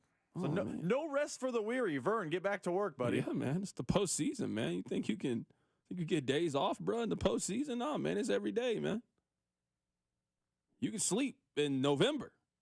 Tonight, we play off baseball. That's what we're doing here over the course of the next couple of days. I know that we shouldn't look ahead. I get it. I completely understand. Man, Monday is going to be a lot of fun. Monday is what you get into sports for. You're telling me that the Royals play at 6:30 and the Chiefs play at 7:15? For those of you that got the two TV set up, which one's getting the bottom TV? Because both of them can't have the sound. Only one can have the sound, Rob. Which one's getting the sound? That's going to be the question. You got to have a special meal for something like that. You can't just have the regular meal. You got to have the special meal for that. You got to have the boys over. You got to grab some brews. Monday is a day that we may never experience again in our life. We didn't get this in 2014 or 15, did we? I don't think we did. I don't think we did. On the same day, and I know we had the wild card game and then Monday Night Football, but the wild card game was on a Tuesday. Maybe I'm misremembering. I think the last time that they both played on the same day, at least at this kind of like this, was in 2010. They had a day game for the Royals and then Monday Night Football for the Chiefs later on in the day. Yeah, but that wasn't like this though, because that Royals team in 2010 was like late September. They were playing out the string. That was the Royals. Yeah, that was There's two kind of versions of the Royals. There's this Royals that make you think they could go on a run to the World Series, and then there's the Royals. There's two different versions. Thursday Night Football. I'm actually excited about this Thursday Night Football game. I think this is going to be a good game. Did you know? Let me give you a stat here. Did you know that Tampa Bay has won 8 of their last 10 regular season games? Let me tell you this Tampa Bay stretch that they have coming up over their next couple of games, because this is going to be the defining stretch for Tampa Bay. You will know everything you need to know about Tampa Bay. And I think they're going to handle it pretty well. They've already won at Detroit, and they've already beaten Philadelphia. They didn't just beat Philadelphia. They knocked the feathers off the Eagles. Listen to the next 6 weeks for Tampa Bay. They play both of their games against Atlanta. They go on the road against New Orleans. Monday Night Football against the Ravens. They also play the Chiefs on Monday Night Football, and then they play San Francisco. That's their next 6 games. If you're Tampa Bay and you can figure out a way to go 4-2 in that stretch, and you come out on the other end of this and you're 7-3 after that stretch, we got to start talking about Tampa Bay as a serious Super Bowl contending team and a team that can navigate the NFC. I would not say that if they were in the AFC, but I don't know why. It just feels to me like somebody random is going to represent the NFC this year. And I mean random, like not Detroit, not San Francisco. It just feels like this is a Minnesota, Tampa Bay, Commanders. It just feels like it's going to be one of those teams that ends up representing the NFC. There's no great quarterback. It doesn't appear to be a dominant team. You could tell me right now that you think there's 5 different answers for who you think the best team in the NFC is, and all of them are valid answers. You could tell me that you think it's Minnesota. You could tell me you think it's the Commanders. You could tell me you think it's San Francisco still, Detroit. The NFC just feels so much more wide open. In the AFC, at least to me, it seems to only really be 3 teams. It's Kansas City, Buffalo, or Baltimore. You mentioned that stretch for Tampa Bay. I saw a stat earlier that from this moment, after this game, Atlanta has, per ESPN strength of schedule, the easiest schedule going forward in the NFL. They've also the hardest to date.